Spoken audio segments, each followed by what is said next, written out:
concrete walls. There's a place for us where we could go, where we could be alone.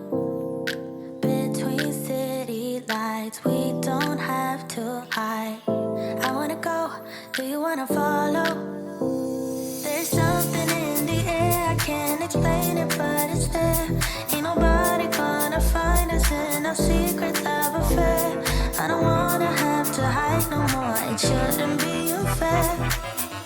I wanna go, and I wanna know, do you wanna follow? Baby, do you wanna follow? Come with me, do you wanna follow? Baby, can't you see that? I wanna go, and I wanna know, do you wanna follow?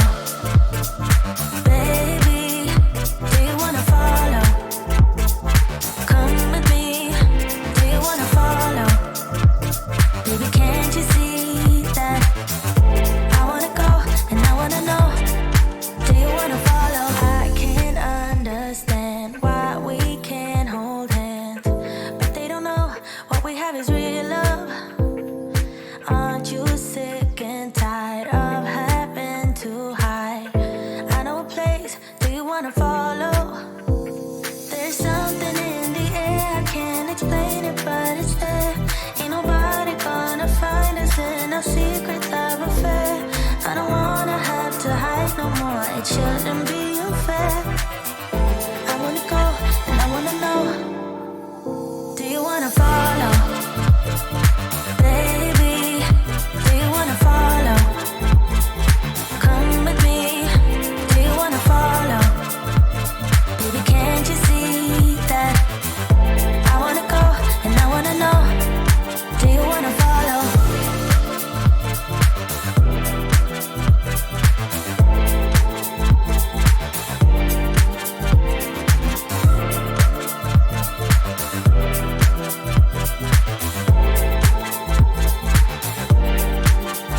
Do you wanna follow? Baby, do you wanna follow? Come with me, do you wanna follow? Baby, can't you see that? I wanna go, and I wanna know, do you wanna follow?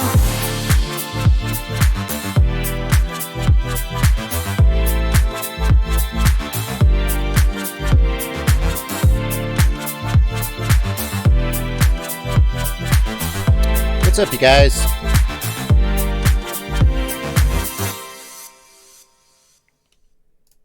I'm Joshua Bardwell, and you're going to learn something today. Welcome, everybody, to the live stream. It's 1 p.m. It's 1 p.m. where I am. What time is it where you are? Hello, Europe. This is my European live stream. And it's time to do some Q&A. But you may have heard, in a minute, we're going to get to a special guest on this live stream. Anybody catch who it is? I'm watching the chat. Hello, Kevin, Hanush, Adrian Montero, etc. Joseph Dawson. Going by way too fast for me to even keep up. By the way, thank you for reminding me, chat. Happy Father's Day to all the fathers out there who are celebrating Father's Day. I am also a father. You may have heard if you follow me on social media. I actually, I'm a father 2 times over. A lot of people were surprised. They heard I was having a kid, and they were like, congratulations, now you're really going to know. And I was like, no, I've had a kid for like 7 years. My son, my other son is, he is 8 now. I have to make sure to get that right. Let's not mess that up. So happy Father's Day to the fathers. Thank you for spending your Father's Day with me if you are a father and you're here. And we're going to do what we always do, almost what we always do. Let me just give you a little teaser here. I'll show you what's going on. So this is my screen. This is what I got. I got over here. This is the chat.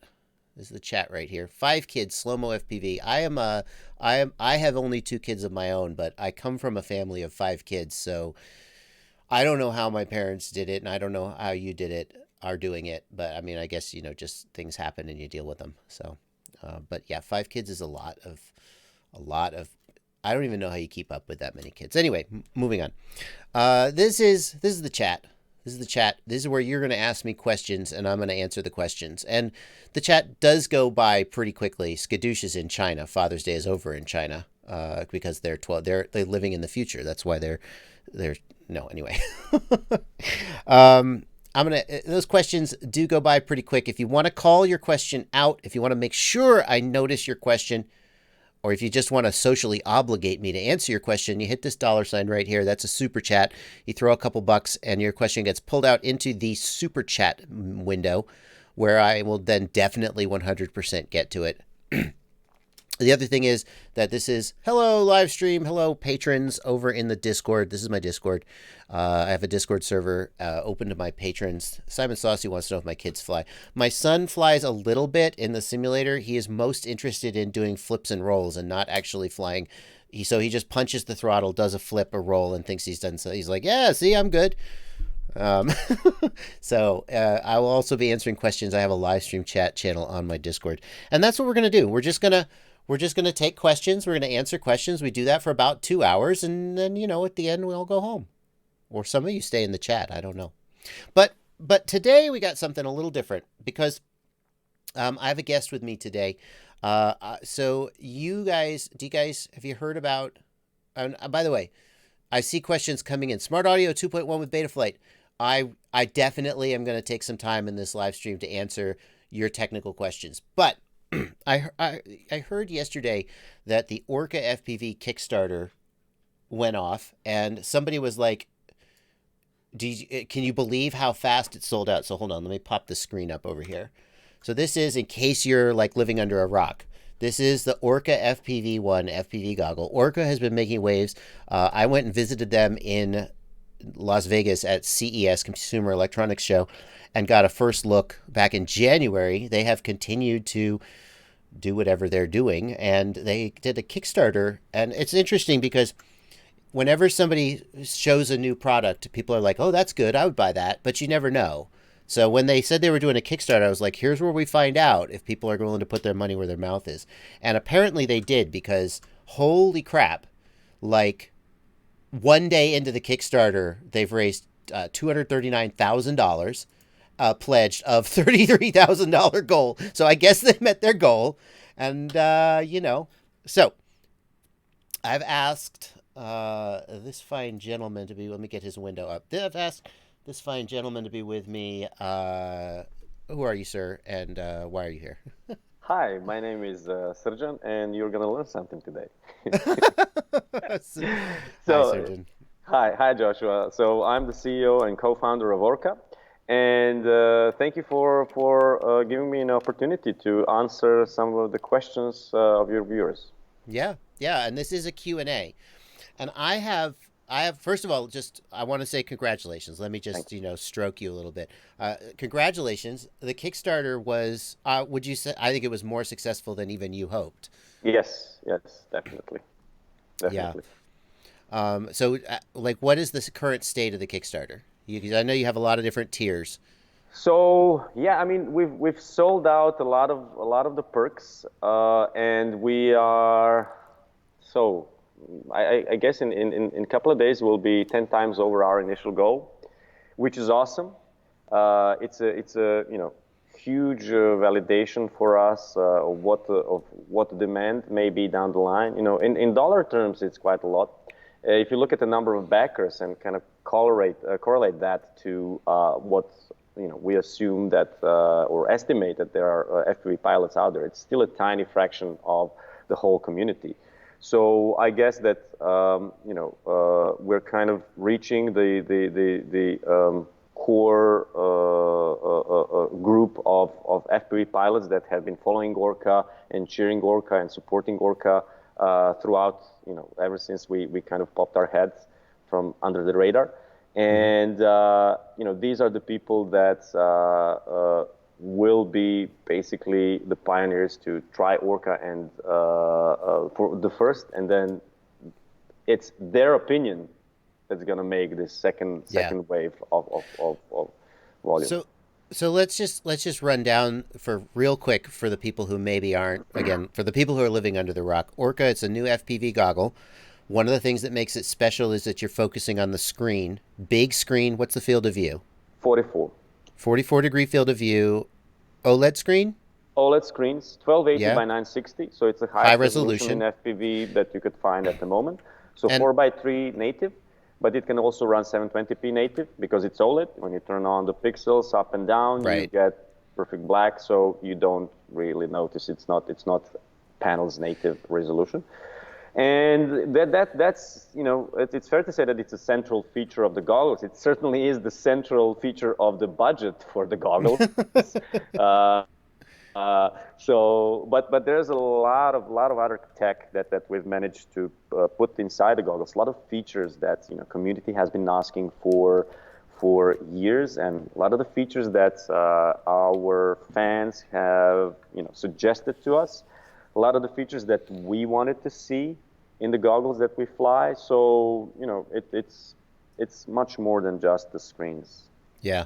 And I got to look at the screens when I was at CES, and I can tell you guys, they do look they look amazing. A lot of times with if you compare them to, well, obviously compare them to Fatshark's, one of the things Fatshark has struggled with is getting big screens like the HC2s with the 50-degree field of view. But the problem is that when the actual panel, the display panel, is very small, to make it look bigger, you have to screw around with the lenses and you get blurry edges. And you guys have gone with a larger panel, and I don't want to get too buried in the weeds, but you guys have gone with a larger panel which allows a big field of view with crisp edge to edge, etc., and the goggles do look really good. And they are for the Kickstarter, the first tier, basically what are people paying to get a goggle? So our first year was, to backtrack a bit, we decided to do a Kickstarter in order to be able to meet the demand that we were clocking. Through all the channels, we were getting a lot of requests, and the demand that we were seeing was really much more that we were able to supply in a short term, because we have set aside a certain amount of capital for working capital to kind of start manufacturing, to buy the components and make the goggles. And so, we decided, that in order to meet the demand, the only way to do it is really either sell more equity, which is, from financial terms, it's the stupidest thing that you want to do. Like, equity is your long-term capital. Working capital is a short-term capital, so to sell your long-term capital to final short-term needs, it's like the most stupid thing that you could do in finance. So we decided, we're not going to do that, but we decided to do a Kickstarter and to offer people to wait for a little bit, 2 months, to get their product.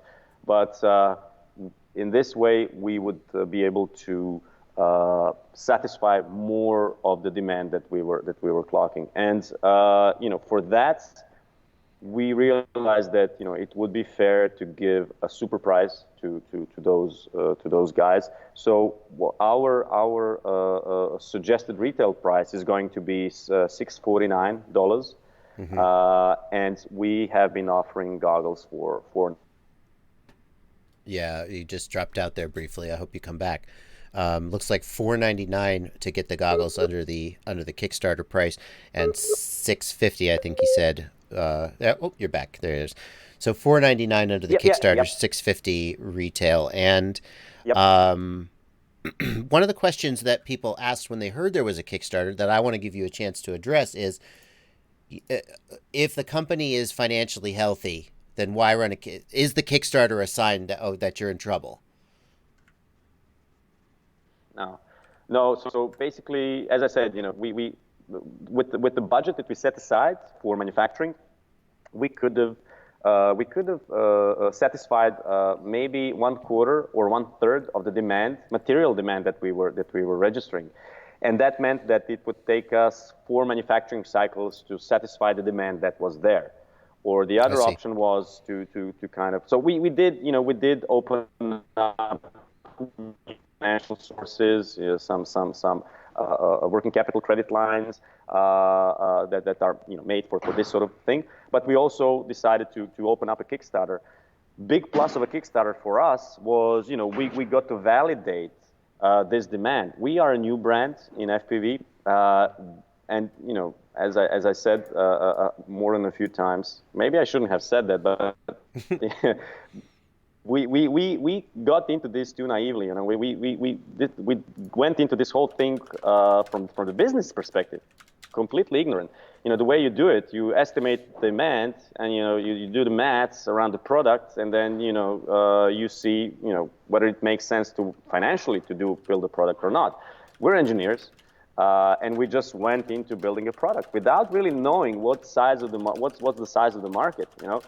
And we had a kind of a sense that the market was big enough to support you know, the volumes that we wanted to produce, but it was a guess, you know. And for some of our, so we have closed the angel round, and we're discussing our seed round with our investors. And you know, some of our investors, future potential investors, are saying, guys, I mean, you know, are you sure that there's going to be a demand? Are you sure that you have a product market fit? Right. Because it's a new category. And, you know, the Kickstarter ticks that box. You know, it says that certainly there is a demand for a premium goggle out there. And it was, you know, win for the people that wanted to have an early access. They got a great price. Win for us because we were able to satisfy demands to much quicker. Demand that was evidently there, and the third win is really having the market validation and having a material. You know, people, and we weren't sure how many. I mean, this is why we put the goal at 30K, because we weren't sure how many people were. You know, it's one thing to make comments and send emails. Another thing is to really vote with your wallet, so to speak. And you know, this was from that sense in terms of qualifying that and validating the thesis that there is a demand for this type of product. This was an unqualified success. Yeah. One of the things somebody's pointing out in the comment is that it's 499 euros, not $499. Good point. No. It's 499. Is it $499? But 449 euros. It's okay. Good. I guess. Yeah, you can get. There was this. There was early backers price of 449, and that was sold out. And now the next tier is 499, so you can still get it. So it's $549 that you can get it now. The 499 are sold out. You can get one for $549 US, and we also have a special rapid fire combo, in which you get a really great price for Orca plus rapid fire. Yeah, so for people who are wondering if quote unquote the best goggles are going to support what I personally believe is the best module, they will have rapid fire support. Oh, here, let me put you back on screen here. There you go. Yep, rapid fire support, rapid fire nice and built in. And there's other people in the chat who are saying, well, to put it succinctly, $650, I'm out. So when I met you in January, we talked about pricing, and I pretty bluntly said that's too high. And you said, we're going for something, we're not going to try and get in at the $300 price point. Could you talk about, like, what do you say to people who say $650, I'm out? I mean, that's a fair point. There's a lot of talk that you know, your sort of sweet spot for pricing, where you're hitting that nice bulge in the market, is around $300, and I can totally appreciate that. But you know, we set.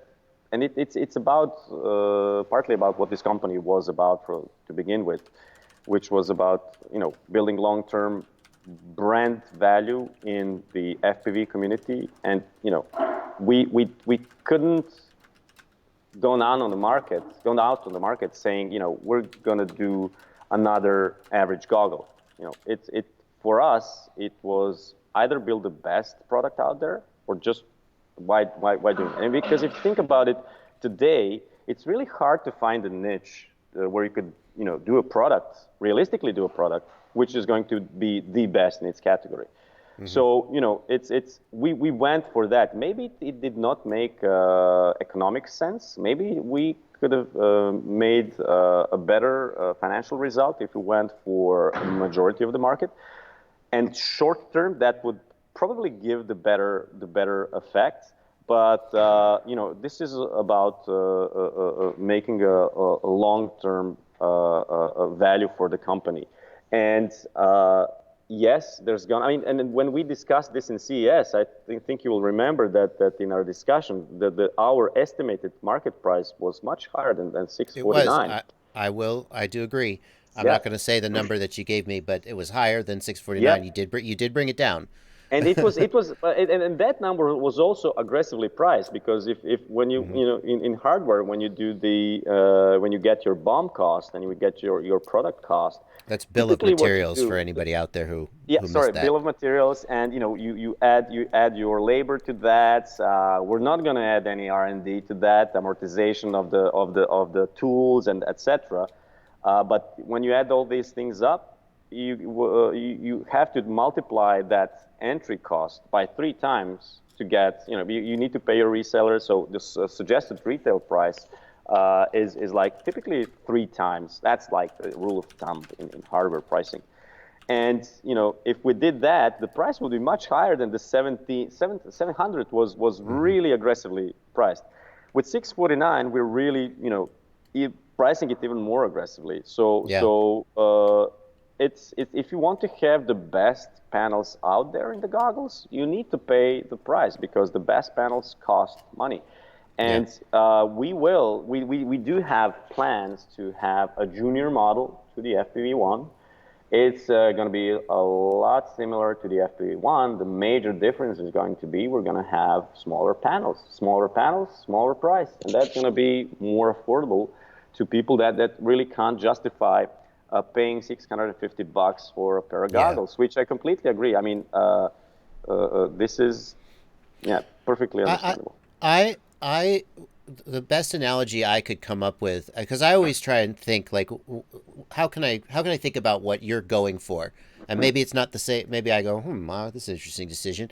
But the best analogy I could come up with for what it seems like you're trying to do is Tesla, where his goal, like Tesla, I don't know their financials, but for a long time I think they weren't profitable. But his goal was to show people what could be done with the technology and to push boundaries. And so if we talk just about what you're doing with the screens, for the longest time, people are trying to hit a certain price point, and the number one place you have to compromise to hit that price point is you put smaller screens in and you get poor optical quality. And even Fatshark, when they go to the OLED screens, they're still smaller than the ones you're using, and as a result, you only get a certain field of view. And that's just kind of a physical limit. And I think what feels like to me what you're trying to do is you're trying to say, look, we could do better. You don't know what you're missing. And there are some people out there who are willing to pay $500 in the Kickstarter or $650 retail to see what that is. But a lot of people are like, no. But then a year from now, 2 years from now, other people are going to go, oh, wait, what are we missing? And maybe hopefully sort of, it'll become more standard. I like the Tesla analogy, but I think I have a better one. There's another electrical car company from Croatia called Rimac Automobili. You might have heard about it. The Americans pronounce it Rimac, and they build the fastest electrical car in the world. So it's a hypercar. The Concept 1 sold for €1 million a pop. Concept 2 is going to be selling for €2 million. And this guy actually, went out and did a crazy thing by building fastest, electrical Ferrari or Lamborghini in Croatia with no history of auto industry, and selling it. It's like a pipe dream coming from Croatia, and it's about doing something crazy, but showing your engineering capability in order to sell your technology elsewhere. So I think we were more, as much as I love the Tesla analogy, I think I would like to compare ourselves more to Mate Rimac and what he did with his hypercar. But I like the analogy. You're not, I think, and that's fine. I guess the Tesla isn't they're doing okay. But I think that I'm a huge fan of Tesla and Elon Musk. But I will say, I think you're doing better in this interview than he did on Joe Rogan. But I think the point is that you're not shooting to make a mediocre cheap product right out the bat, and you might make more money if you made a mediocre cheap product, but that's just not your philosophy. But there is a less expensive product maybe in the timeline. Speaking of the timeline, because I know that I don't know a lot about manufacturing and design. I've never built a product from the ground up, and you built. This is not the first product you've Nope. built from the ground up. Yep. Just the first FPV product. When I saw what you had at CES, and then what you had when the Rotor Riot guys came out, I thought, I wish you were closer to a finished product. Like, what's been going on for the last 5 months? So what's the timeline between now you've got the Kickstarter money, when just give me a hard date, I guess is what Okay, I'm, so no, yeah. I know you can't do that, but what's your timeline looking like when people have these goggles in their hands? We're shooting for mid-August to deliver. That's our plan, and everything that we know now kind of conforms to that plan. There are some, in order to be able to push the product out, there's a lot of logistics, a lot of lead times. So there's a lead time on the tooling, and when the first shots go out, and then you fine-tune the tooling until the plastics are perfectly fitting each other. Then it's about getting to get all the components, electronics, all the chips. Lead times for certain chips are months. So these things are already lining up. We already made some orders, already made some components are already paid for. So that thing is already going on. So it looks like we'll be hitting the August deadline. And what happened between January and now really was we kind of embraced a lot of the feedback that we were getting rid of the stuff that we realized that wasn't working at the time, which is exactly why we brought that prototype out to the people to get that feedback. So as a result, these goggles here are. I think you could see that there. If you remember the ones that you saw, they were like we're talking about a product that's like 30% less in volume. By removing the eye relief, we got more.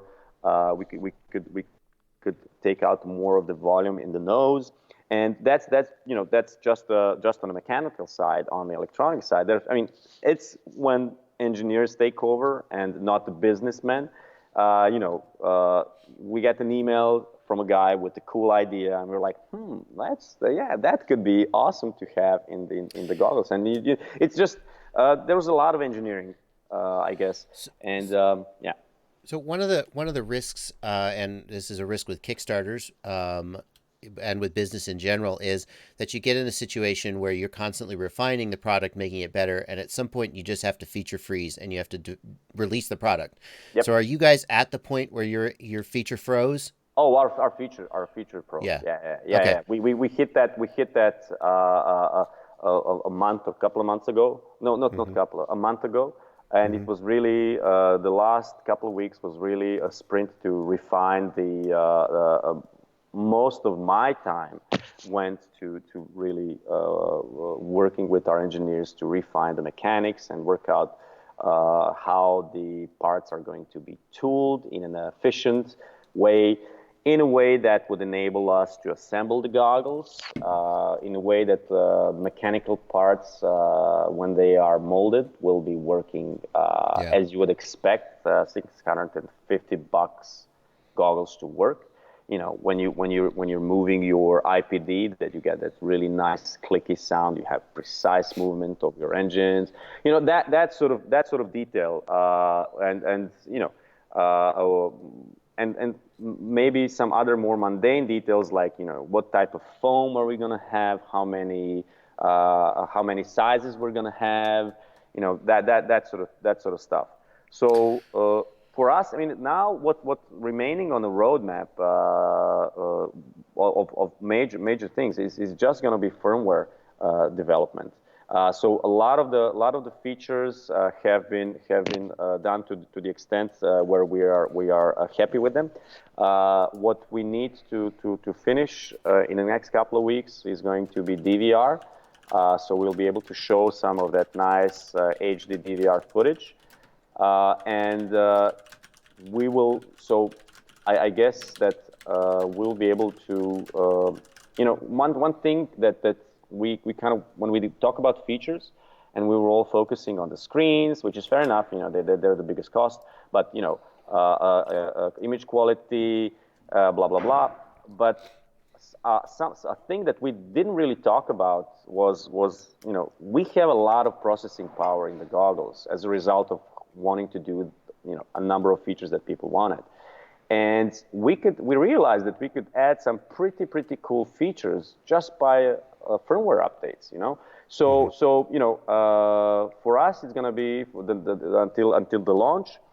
It's about plastics. It's about setting up the manufacturing process, and it's about polishing the firmware to a point where it's going to be released. And then after that, the next couple of months will be firmware updates with rolling out new features, new cool features that we got a lot of people in the chat who are really interested in the DVR and wanting to hear specs like resolution, frame rate, encoding for the DVR. Are you able to give those? I can give some. So I'm just going to be I'm going to be vague on purpose because we're going to be coming out with full spec when we show the footage. So basically, the silicon that we're using in the goggles is typically used for camera. It's a camera SoC, so it can take high FPS, high res, up to 4K footage, compress it with H.264, H.265, and it's really out there in terms of what you would expect from your action cam today.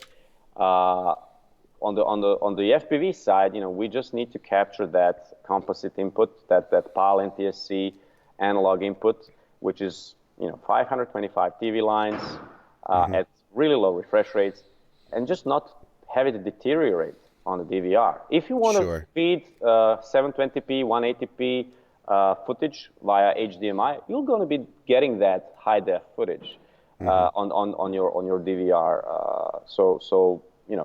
And we're also adding some cool features like there's a mic in, and you'll be able to if you fly, you'll be able to voice over and record it on DVR. So that I like goes that a lot.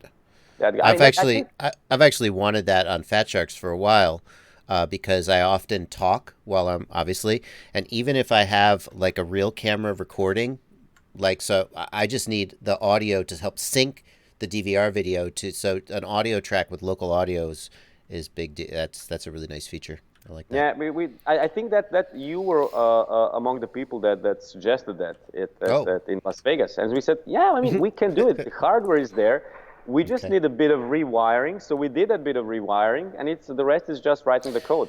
So right now, for people who are curious about the Kickstarter and curious, because right now most of the, if not all of the people who've seen it have been sort of YouTube guys, and they're looking at prototypes that you handed them. We're looking at maybe 2 months, 2 to 3, 6. Let's see, it's June 16th. Yeah, so before actual Kickstarter supporters have like a product in hand. But you're talking about the tooling and the firmware and stuff. Is that I guess you feel like that's feasible to get that done in that time. Yeah. When I hear tooling, I think, wow, is that going to be done in 2 months? So that was our if we had this discussion a couple of weeks ago, I would not be able to tell you that I'm confident that we're going to hit the August mark because our files weren't ready for the tool maker. So we weren't able to get quotes from different tool makers, but we've passed that point a couple of weeks ago, and we got quotes from quite a few reliable shops, and the deadlines seem to be okay. So now with this was the big. I have to admit, this was the one of the biggest hurdles and one of the biggest unknown for us on the engineering side, because to do a tooling this complex, it was really an unknown for us how much time it's going to take and how much money it's going to cost. That was the other side of it, which again, it's it goes to say that this product was done by engineers first and then the businessman second. I shouldn't be saying that because we have investors. Shouldn't be so proud because I'm a financial guy. I should be so proud about that. But I think it's this product was from the beginning was about pouring as much engineering into it to kind of show what we can do. But also, as I was saying to some guys today, our engineering team really grew in what they can do and what they learned to do over these 2.5 years. And for money is nice to have when it's not revenue is nice to have, but I think in terms of intangible value that Orca got through developing this product is this engineering capacity, in-house engineering capacity to do really some crazy stuff. So, I think this is also one of the reasons we were pushing to get all those things in was that. Okay. Well, I think you're going to have your hands full between now and August. I hope you make it, and I'm looking forward to seeing actual, one of the things that I've harped about on the channel and in my live streams in the past, not about Orca specifically, but other products, is that people get very, very excited about prototypes. And that's cool. Prototypes are exciting. But until you see an actual finished... Hold on, I got some bots in the frickin' chat spamming. So, until you see an actual finished product, you just don't know how it's going to manifest. So I'm really looking forward to that. I appreciate you coming on. You're welcome to hang around in the chat if people have other questions. I know there are some questions that are coming by. I'm gonna move on to the because I know there's some super chats coming in and stuff as well that I've been missing. So, Serjan, thank you for coming out, and I'm super excited to see these coming out. Thank you for the opportunity to answer questions of your viewers. If any of you guys have questions, you can ask them directly through our website, through our mailing list, through our Facebook, or in the comments, and we'll do our best to answer the questions in if you have comments. If you have any time to, I mean, I don't know if you got to run, but if you have any time to stick around in the chat, I'm sure people would appreciate that. There is one question, and it is coming from a patron, so I'm gonna stick it in right here at the end. Can you please ask about stretch goal number 2, Orca FPV Connect? What is Orca FPV Connect? Okay, that was okay. This, I think it's an exclusive because we kind of released that without telling people what it is, and there's a lot of speculation what it is. So actually, FPV Connect is a module that's going to go into our secondary bay. A lot of people were asking what's this secondary bay going to be for, and it's going to be it's intended for the modules like FPV Connect, and that's a Wi-Fi module that you'll be able to connect your phone to. And at the moment, we know that you're going to be able to download your SD card content to your mobile and then do whatever you want to do it from your mobile. But also, you'll be able to update firmware. So now, typically, how you would update firmware, you would just put the file on your SD card, plug into the SD card, and then it just boots up and adds the firmware. Now we can just release the firmware update via our app, and then from your Orca app, you connect to your goggles and you update your goggles with new firmware, add new features, just like Tesla. So we can, thanks to having a lot of computing power in the goggles, we could start thinking about, once we get the product out, we can start thinking about adding more bells and whistles to it. And so one thing that we also hope you're going to be able to down the line, probably not in the first firmware update for the FPV Connect module, but in the further.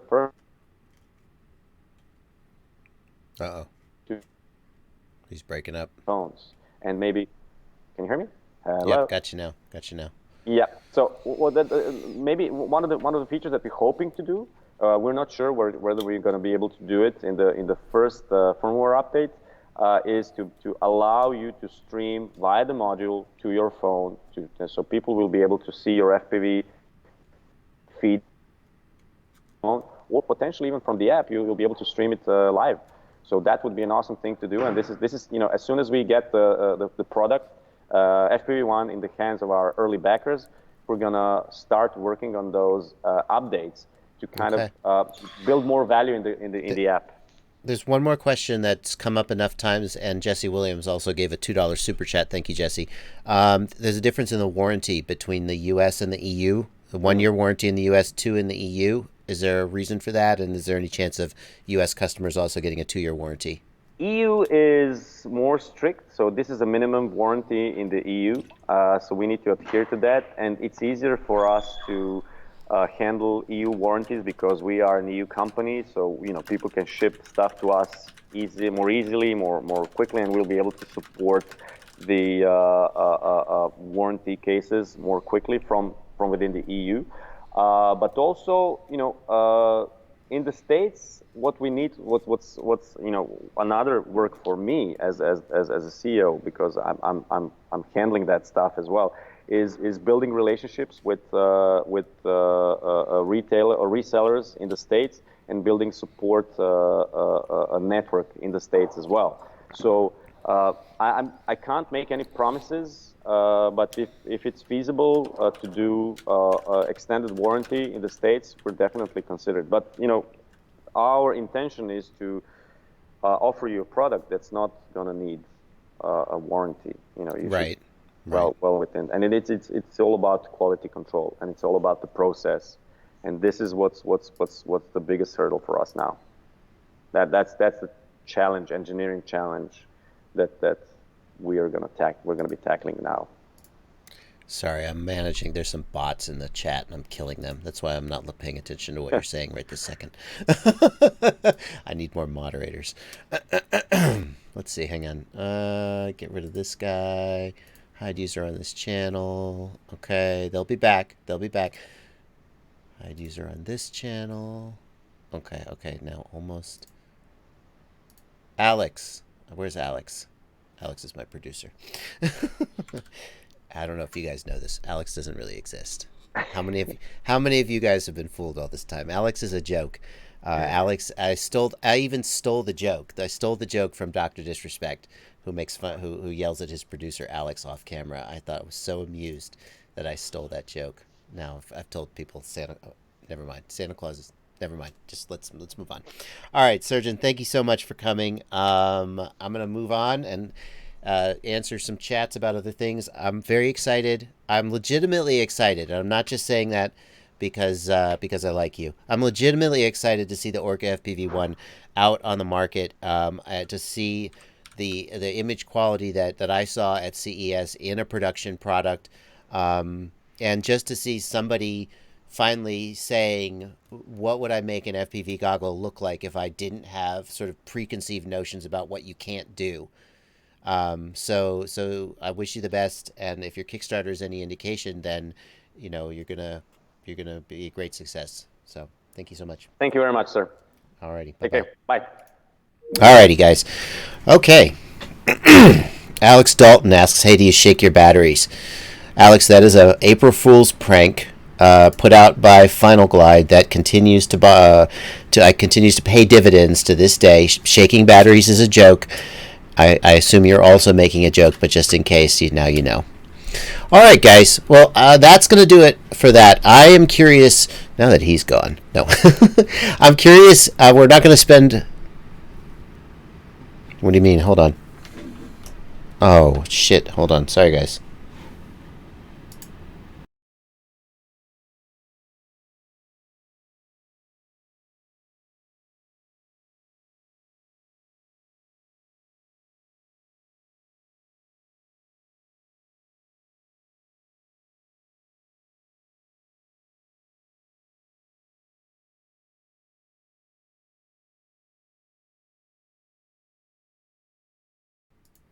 Okay, is that better? Is that better? Yeah, okay, that's better. Yeah, sorry about that. Skype just changed my mic level for no reason. Thanks, Skype. And F you, Skype. No, that's Skype. That's Skype. I know, I muted the audio while my mic was messed up. My mic got messed up. That's why I muted. There was no audio because I muted the audio, so you didn't have to hear the screaming. Yeah, wow. I've had that happen at least once before. I was in a game, and the guy was like, "Dude, your mic is too loud." I was like, "No, it's not. I stream. I know my mic level." It turned out that Skype had wrecked my mic level. Sorry about that, guys. So, we're not going to spend the whole rest of the live stream talking about Orca. When I heard how successful the Kickstarter was, I thought, well, that indicates that there is interest. Damn it. Damn you bots. I'm going to have to start doing something about, anyway. So I'm really excited to see how this goes. I know a $500 goggle like Fatshark HDOs is out of a lot of people's price range. So a $650 goggle is way outside of people's price range. But I know he didn't think the Tesla analogy was the best. But when I look at what Elon Musk is doing, everybody was like, electric cars, nah. And then Elon Musk is like, F you, Tesla. I should probably give the Prius, he's like, electric cars don't have to be lame. We can do awesome things. And everybody else was like, yeah, let's do that. So whatever becomes of Orca, I hope that people start to go, oh, maybe we could make goggles with bigger field of view. Okay, so we're going to stop talking about that. We're going to go back to the normal format of Q&A, questions and answers. When's the Attitude 5 coming out? Asks, really? I'm not saying your username. Please, come on.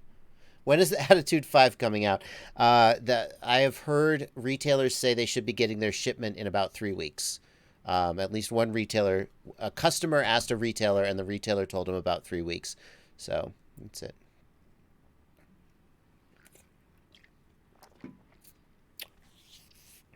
Let's see here. Well, I got some super chats that I need to get to as well. Dave Lockwood, thank you. I'll be a special guest. A heads up would be nice. I don't. Okay, Dave. Thanks for $2. Jonathan Colazzo, thank you for $50. Ostrich Air loves Orca FPV. That's a massive donation. Thank you so much for that. MC's Creations, thanks for 5 eyes. Happy Father's Day. JTFPV, $2. Should I wait for TBS Fusion or just go rapid fire? I talked about this a little earlier on the stream. I think that if you are ready to buy now, you should just buy the best of what's out, because the promise of what might be coming is too ephemeral, and there are too many things that can go wrong. If you are so enchanted with the possibility that the TBS Fusion will be that much better, then wait. But between now and the time that there's an actual product in your hand is a lot that can go wrong. So I would just buy, rapid fire is a known quantity. It's very good. I would just buy rapid fire today. And if TBS Fusion comes out in 6 months or 3 months or 2 months or 1 month or whatever it comes out and you love it, sell your rapid fire. How much are you going to lose? I don't know. Okay. Let's see here. Why do I not have any King Kong Eldark reviews?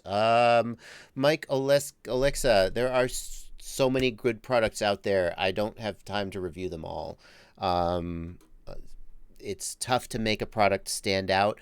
I actually have done fewer reviews recently and more just kind of tutorial stuff. I really try to focus on that. So yeah.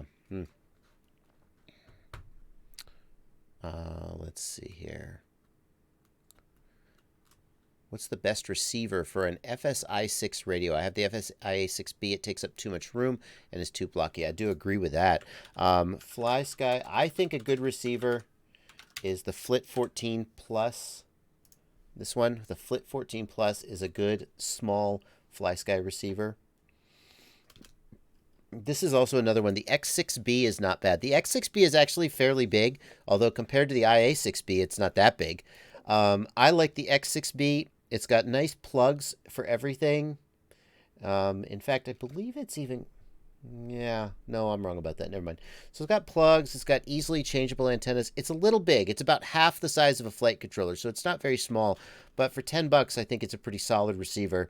But the Flit 14 Plus, where's the Flit 14 Plus? I don't know why I think searching for the same thing again will produce any different results.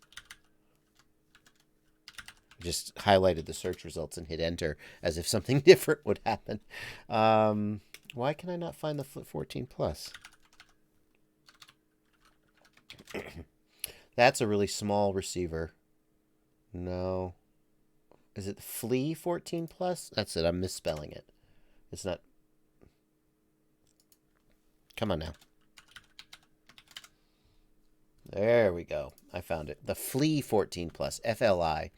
This is a pretty decent receiver. This is the Underground FPV site. I'm pretty sure it's also sold on Banggood. Flea 14 Plus is, I think, probably my go-to FlySky receiver. The big downside of this one, though, is that the antennas do not have connectors. They're soldered on. So if you damage an antenna, it's going to be harder to replace. So that's a little annoying. But it's very, very small and has decent range. That's where I would go with that.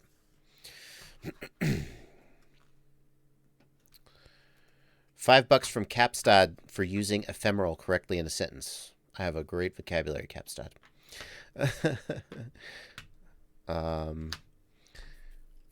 Jersboy FPV in the Discord wants to know, how are my motors on 6-inch running 4S? The 2500 kV motors on 4S, they will run 6-inch, but you're gonna need a big battery they're gonna draw a lot of current.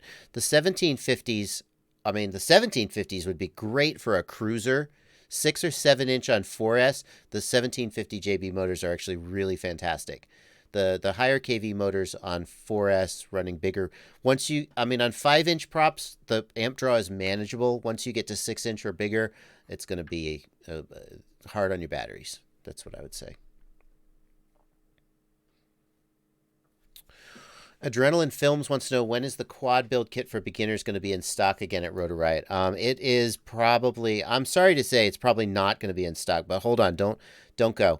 What we're talking about here is the JB quadcopter budget build series. That's this series here, the Build This Quad series, and over on the Rotor Riot store, there's this product page, which unfortunately, ever since they just can't get all the parts in stock at once, and I finally gave up. And I told them, I was like, guys, are you gonna get your stuff together? And they were like, no. I mean, that's the very, very short version of the conversation. There was a lot of hemming and hawing. The problem is there's a lot of parts to this kit. And in addition to all the parts, like the actual electronics and motors and stuff, they also have to put together the accessory kit, which is the XT60, the camera. Anyway, there's a bunch of logistics. And at the end of the day, the logistics didn't work out. So what I did is I took and I put in, and I didn't do this originally because I did this in partnership with the Rotor Riot store to say, I'm only going to link to your product page, but you're going to give everybody a discount, and that's going to equal out. So I didn't originally put product links. I mean, you could obviously go find the products, but I should probably take this out since it's not going to be back in stock. Purchase this full kit at the Rotor Riot store. So basically, if you want to follow along with these videos, what you got to do is you got to buy all the parts individually. It'll cost you a little bit more. I still think it's a good build. I still think it's worth doing, but it is probably never coming back in stock on the Rotor Riot store, unfortunately. Ooh. All right. Hide user on this channel. Where's a moderator? Who's my moderators? I gotta find somebody to tag as a moderator, but I'm just gonna keep killing him for now. Okay. Alex Dalton. I see your message, Alex. Alrighty. What else we got here?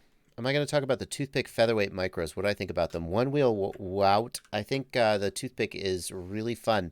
It's just like right now what I'm working on. So I'm working on a test of a high-def digital FPV system. Remember when I made the video that said digital FPV just not going to happen, and other people were like, you're wrong. Well, this is one of the things that they were talking about. So I'm testing that. I'm what else am I working on right now? I'm not gonna give you the litany. But unfortunately, Just the toothpick style quads, especially now that we're in the summer and micros are not as popular, just don't make it to the top of the list. There's just a million. I gotta tell you guys, I'm not as interested in product reviews as I am in making educational content and testing. And it's tough because the product reviews are actually way more popular. Most of you guys want to see me just review products all day, except a few of you, if all I did was review products, would be like, I miss the old days when you actually made good content. And I'd be like, I do too. So there's so many cool products out there that I could be reviewing, and unfortunately I'm just not gonna. They just don't make it to the top of the list. Okay. Propsoft wants to know any word on Rampage. There are no plans for Rampage for this year at this time. I doubt it's going to happen. I will tell you, no, I'm not going to tell. It's possible. I'll tell you this. I won't give you more details. It's possible that I'm going to be at I/O. People have asked if I'm going to International Open, and I have said no, I don't plan to do that. But a thing has popped up that might get me to I/O. So if you're going to I/O, you might see me there. Do I have a Bitcoin address for donation? Yeah, Peter Rossbond. If you go to fpvknowitall.com, this is my website. If you go to About and Support Me, I do have Bitcoin address for donation here. Bitcoin, Bitcoin Cash, Ethereum, and Litecoin. So there you go. I don't check those very often. For all I know, there's like $1 million sitting there. Somebody sent me some Bitcoins or something. I should check and see if I have any money in there. But I do have Bitcoin address or crypto addresses for donation. Brian Kai asks, how has my Mobula 7 HD been holding up? I heard the ESCs burn out very easily. Brian, if you run the ESCs on 3S, they can burn out. People have told me that the FETs on the Mobula 7 HD are not rated for 3S voltage. I haven't verified that, but that's what they've told me. If you go hard on 3S, yeah, you can get into an issue. I mostly run mine on 2S, I think. I only have one of like the 3S battery that they sent me. This might actually be it right here. Yeah, here. This is it. This is the 3S that they sent me, but yeah. Skyzone Avenus wants to know Skyzone O2C versus Fat Attitude V5, which has better screen quality? Avenus, what's Skyzone O2C? Are you sure that's right? Is it not the O2X? What's the O2C? Are you sure that O2C is the right designation? The O2C version. I'm sorry. Is that right? Skyzone. No, I don't think that's right. I think it's O2X, isn't it?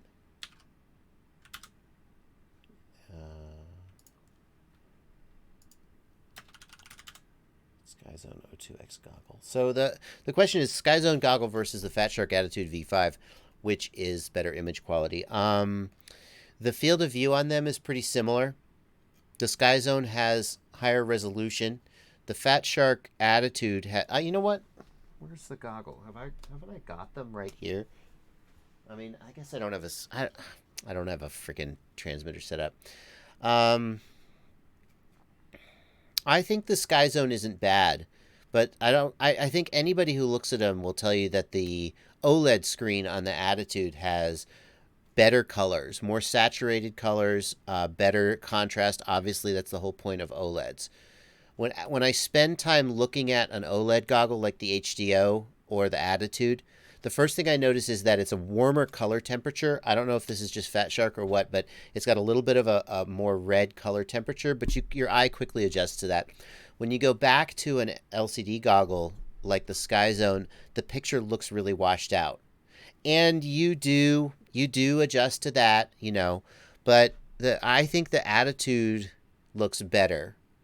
But I think the Skyzone, the Sky O2X, is a very, very worthy competitor to the Attitude. I think a lot of people are going to look at the Attitude and want the Skyzone has a more integrated package. It has good image quality. I think it's one of the better looking LCD, although obviously we would always like a bigger field of view. I would like a bigger, the field of view is not as big as I would like it. I think of the goggles, so there were 4 goggles that I looked at in my Attitude V5 review. One of them was the Attitude V5, one was the SkyZone Sky 2X, one was the Commander V1S, and one was the EV200D. So I think the way these break out is the EV200D has okay image quality, meh quality control and build quality. Some of them are good, some of them are bad. And it's got the biggest image. And it's got quadversity. That's the EV200D. The SkyZone has pretty good image quality and pretty good build quality. Meh support. Like, there are people... That's what I'll say. And a really good integrated package. The Fatshark is a Fatshark. Has great build quality, good image quality. Wish the resolution was higher, but what do you want? And the Commander V1S for me was actually one of the weakest ones. It has meh image quality. And I actually heard very meh build quality. I heard from a lot of people on my videos saying that Aomway was actually really good at support. And I will definitely take that into account as I go forward. Saying that Aomway, they don't have a service center. You can't send your goggles in to get them repaired, I don't think, but that they'll sell you spare parts at a good price and let you fix them yourself. So Aomway gets credit for that. But as far as the actual build quality and image quality of the goggles, I think the Aomway is the weakest of the 4. So that's how those break out for me. Andrew Mitchell, hey, the screws on the bottom of my quad keep getting smashed, so I can't get the hex driver in. How do you solve that? Andrew, I like to use cap head screws instead of button head screws. Those are much, much more resistant. I'm going to guess, Andrew, you fly in a place with a lot of like rocks or asphalt or something, because if you fly on grass, they don't really get too tore up. But what you want to be looking for, Andrew, is cap head screws. That's these guys. These guys here. And if you buy a cap head M3 screw assortment cap head, these guys are much, much more resistant. You can just see right here. See how the button head, it's so easy to scrape it off. The cap head has a lot more meat to it. So Florian wants to know, what's the point of Fatsharks? On my EV800 goggles, I have the same image. Fatsharks are just smaller and have 2 screens, which are not that much better. In my opinion, it's not worth it. Well, Florian, if in your opinion, it's not worth it. So obviously, if you like box goggles, you can get a much bigger image, much, much cheaper. I personally find the weight and bulk of box goggles to be really annoying. I like the fact that Fatsharks fit easily into a bag. When I see somebody with box goggles, they open up their backpack and the box goggles is like a quarter of the backpack and they're all pulling it out. I'm like, well, to me, that's an advantage for the Fatshark style goggles. But also, I find the experience of using them to be more immersive because of the lenses. Your eyes are focused more in the distance. It's less tiring on your eyes when you're focused up close for a long time. A box goggle just looks like you're looking at a screen that's 3 inches from your face, whereas Fatshark goggles feel like you're just like in the plane flying.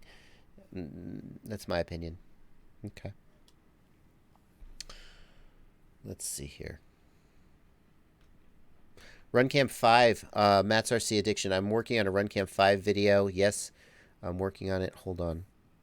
I got some super chats I need to make sure I get, and I need to make a swing by the Discord, so let me just get those. Stefano Marconi, thank you for 5 CHF. I don't know what those are, but Fortini F4 flight controller only does the normal startup on USB, but not on LiPo. On LiPo, you only get 3 tones and 1 red LED. Stefano, most likely what this means is that the 5-volt regulator on your flight controller is dead and that it's not running. However, you did say that on LiPo you get a red LED. That means it's powered up.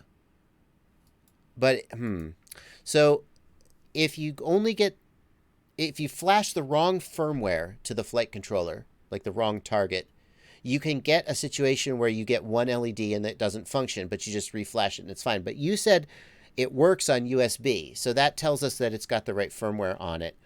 I think you've got a dead flight controller is the short version, Stefano. Whew. Apologize, guys. I'm sure my mic is picking up my stomach grumbling. Maybe I should have, had a snack before the live stream. So, oops. And I just want to head off anyone who suggests what other things that sound might be. We'll continue the live stream, though. Laszlo Jasko, thank you for 400 HUFs. What are HUFs? Because if there's 400 of them, I want to know how much money that is. Let's see. 400 HUF $2. Hungarian forints. Thank you. Thank you for 400 HUF. No question. Bill Clausen, thanks for $2. Can I recommend a box goggle for a 10-year-old? Bill Clausen, the 2 box goggles I recommend are the EV800D. I've been recommending this for years. It's still a very, very solid box goggle at a reasonable price. Got diversity. It's reasonably comfortable. You just can't go wrong with this one. The other one is the Eachine VRD3. The VRD2 I actually didn't like as much, but the VRD3, people, when it came out, people were like, you got to check this out. It's great. It's a $65 goggle, so you got to set your expectations right. But so if you got a 10-year-old who's just getting into the hobby, this might be a good choice. Yeah, EV800D or the VRD3. Those are the ones I would suggest, Bill. The VRD2, I don't know, remember, Dr. Frankenquad, I don't remember why I didn't like to recommend the VRD2. One of the things I do is mentally, I'll just be like, okay, box goggle, EV800D. And then somebody will say, what about the VRD2? And I'll dig in and I'll talk to people and then I'll conclude, 800D. But then 6 months later, I won't remember why I rejected the VRD2. I just remember that I thought about it and I was like, nah. So, there you go. VRD3 has too little battery time. Yeah. So for $65, I mean, what are you going to get? The 800D is my actual recommendation. Hate Eternal Maver says, I don't recommend the 800Ds because they don't have a DVR. That's a fair criticism. That's a fair criticism.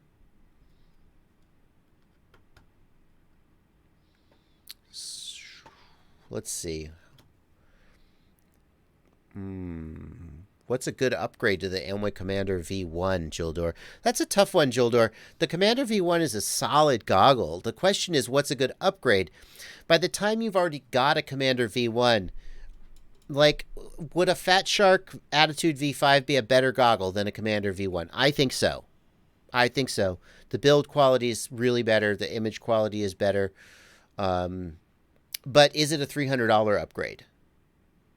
That's tough. I mean, if you've already got a Commander V1 that you're happy with, if you have any other $300 goggle out already, I don't know if you should spend $300 on an Attitude V5. Is it that much better? I think if you have a Commander V1 and you're thinking about spending $300 on an Attitude V5, you should just keep saving your money and then think about spending $500 on an HDO. Okay, that's a lot more money, but I'm just not sure the difference between if you don't have any goggle at all and you're thinking to spend $300, then yeah, I like the Attitude V5, maybe the Sky Zone, maybe the Eachine if you want a really big screen. But I think the Fatshark is a compelling choice for just best all around. When you take into account build quality and support. And I mean, I always sort of skip over the image quality. I do think the OLED screen on the Attitude V5 looks better, but it is objectively lower resolution. It is a wider aspect ratio. It's not 4:3. That's actually true for all the others too. So, I just don't think as a beginner, that's like the image quality of the OLED screen is like the first thing that you're going to be thinking about. That's why it's not the first thing I list. So I just don't know if $300 to jump from a Commander V1 to an Attitude V5 is a compelling argument. That's a tough one. Laszlo wants to know, what do I think of the Emax Eco Series 2400 kV motors? Are they good? Yeah, the Emax Eco Series motors are decent budget motors. The other one that I look at, Laszlo, is the 3B Trainer Series. Those are good. Also, I got to give a shout out. Sure, I'll give a shout out. Get FPV has Xylo motors. Xylo is Get FPV's budget house brand. The great thing about these motors, I mean, you buy anything from Get FPV and they'll take care of you afterwards. If you're in the U.S., Laszlo, if you're not in the U.S., then this isn't a great choice for you. The other one that I'll shout out is Race Day Quads has their own house brand of motors, and certainly worth their budget series motors, certainly worth looking at. But if you're international, those two are no good for you. The Emax Eco, if you can find them in stock, or the 3B Trainer. Yeah. Monoman wants to know about the new Fatshark Scout goggles. I haven't had a chance to try the Scout goggles. Scout goggles is an upgrade to the Fatshark Recon. If you know those, it's a box style goggle. It's $200. $200 for a box goggle is a heck of an ask. I have them. I haven't had a chance to look at them yet, though. Redicu wants to know, why would you buy a 30-degree field of view goggle? Well, here's the thing. Let's talk about goggles and let's talk about field of view. Why? Why is the field of view so freaking small? The answer is the panel. The actual OLED or LED panel or LCD panel, the actual little tiny micro screen, the quarter-inch screen that actually makes the image, that thing is that the size of that limits what you can do. So you obviously can take lenses and scale it up to a bigger size, but there's a limit to how big you can make it without getting image distortion. And so when you see all these goggles with 30-degree field of view, the reason is that to get an inexpensive goggle at a certain price point, they have to buy smaller panels. And that's why Orca FPV1, who was here earlier in the live stream, cost $650. Because they bought these massive freaking panels. And that's not just marketing flexing of a body part. It's that the bigger panel lets you have a bigger field of view without distortion. So 30 degrees, I think, is flyable. There are a lot of goggles out. I started with Attitude V4s at around a 30-degree field of view, 32, 33.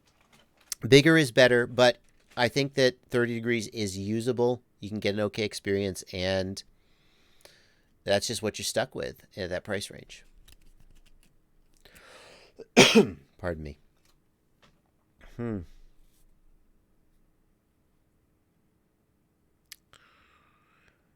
Is the Attitude V5 an upgrade from the teleporters with a faceplate? Asks Simon Saucy in the Discord. That's a better question, Simon, because I think the teleporters have 320 by 240 resolution, and the answer to that is yes. You will 100% notice the difference. I think you should absolutely consider spending $300 to upgrade from teleporters if you have teleporters right now.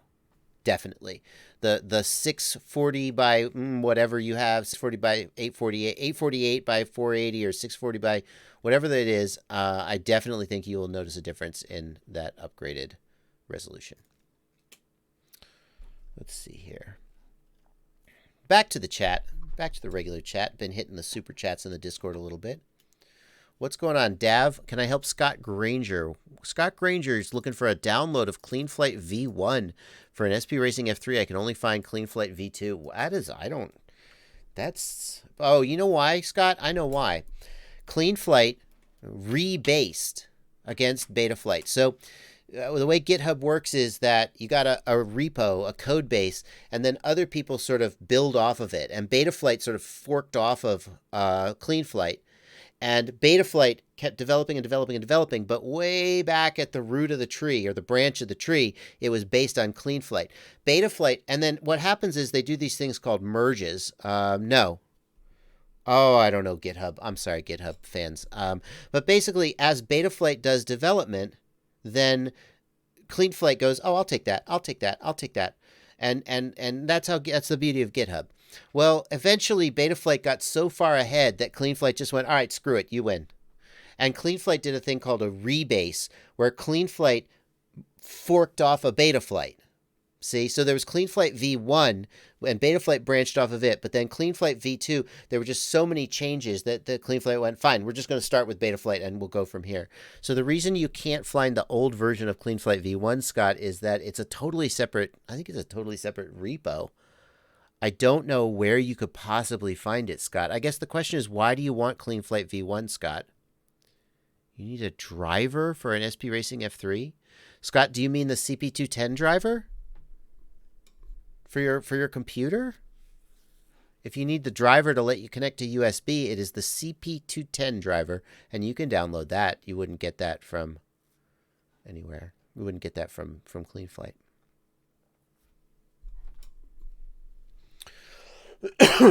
JZF Lamer asks, should I buy JB Luminaire motors and why?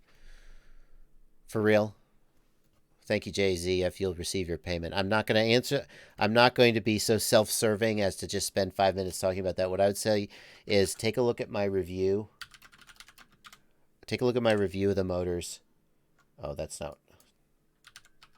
I have reviews of my motors up online. I've reviewed them, and I would suggest that you just take a look at those, and that'll answer your question. He means firmware. Yeah, if he's looking for a CleanFlight V1, I honestly don't like. Is the old V1 GitHub repo still up?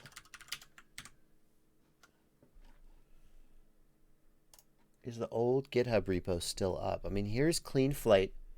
Is it the same GitHub repo? Let's just look at the releases, shall we? And let's just work our way back.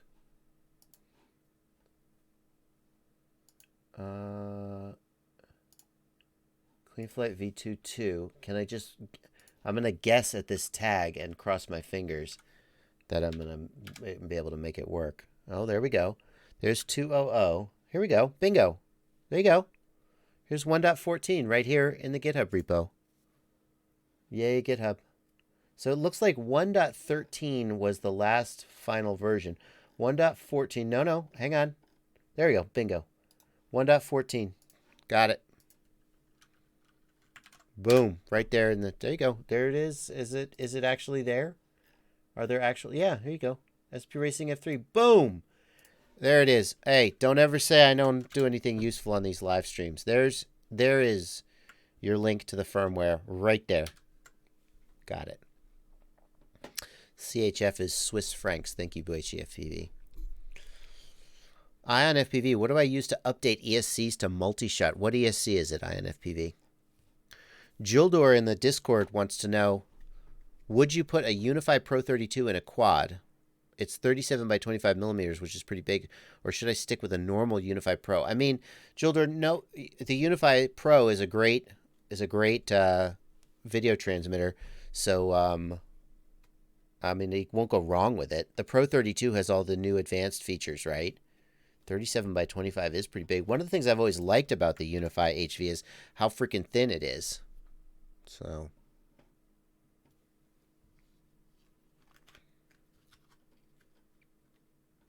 let's see here.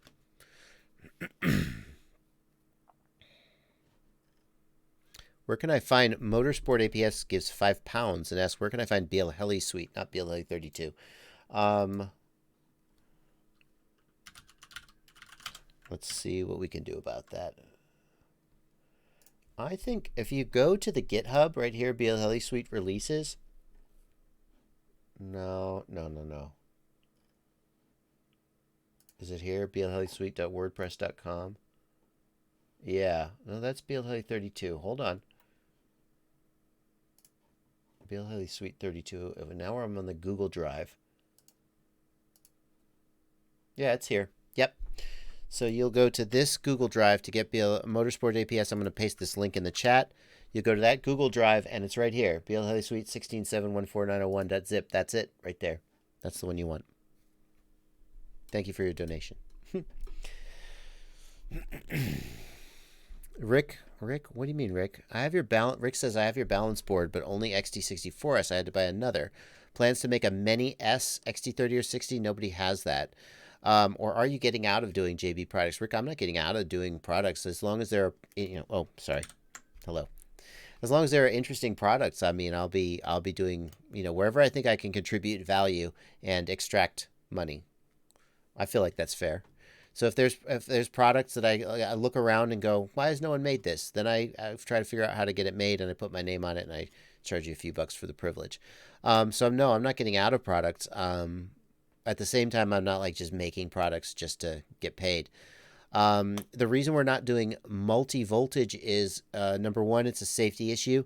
By putting a single balance plug on there, we reinforce the idea that you need to only use one voltage at a time, which sounds obvious if you know about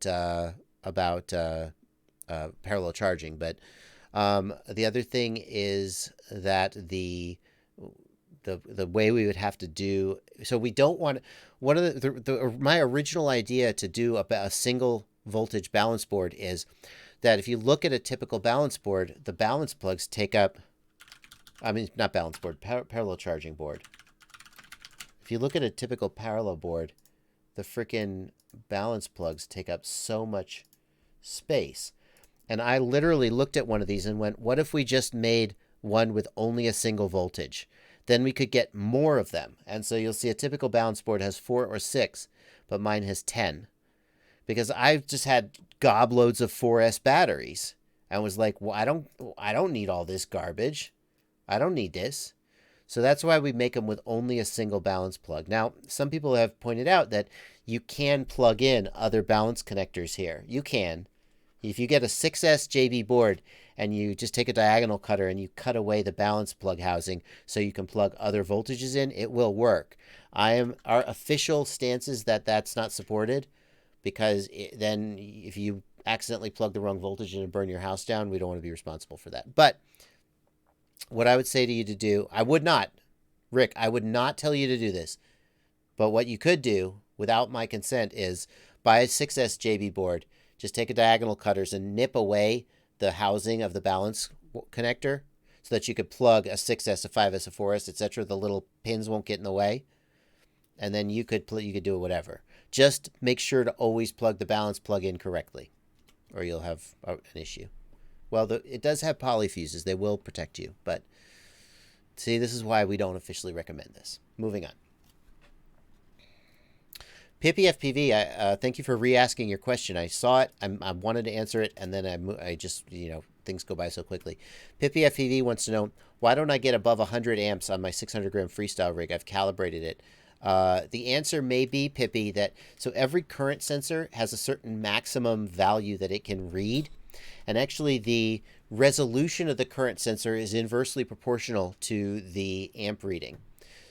So if you have a current sensor that maxes out at 130 amps and another current sensor that maxes out at 260 amps, the 130 amp one actually has twice the resolution.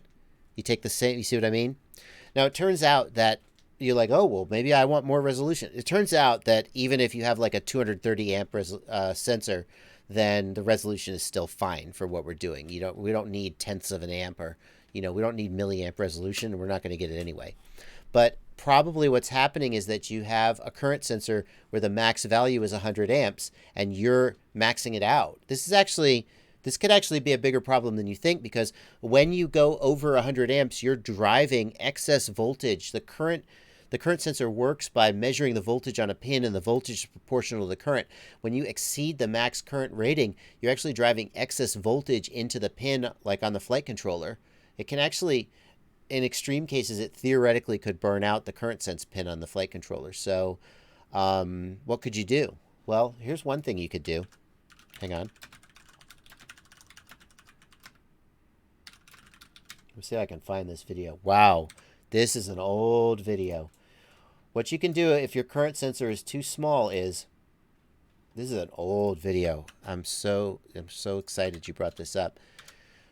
This thing here, well, you could just watch this video, but this thing here is a shunt resistor, and what you can do is you can actually solder an additional shunt resistor on top. Hang on. You take the same value and you solder an additional shunt resistor on top. Where, have I done it yet? Hang on. Am I going to do it? Oh, I didn't do it. Did I not even do it? Did I not have a spare? I showed you how to do it. But you solder an additional shunt resistor on top, and this doubles your current scale. So that is how you could do that. Yeah. Okay.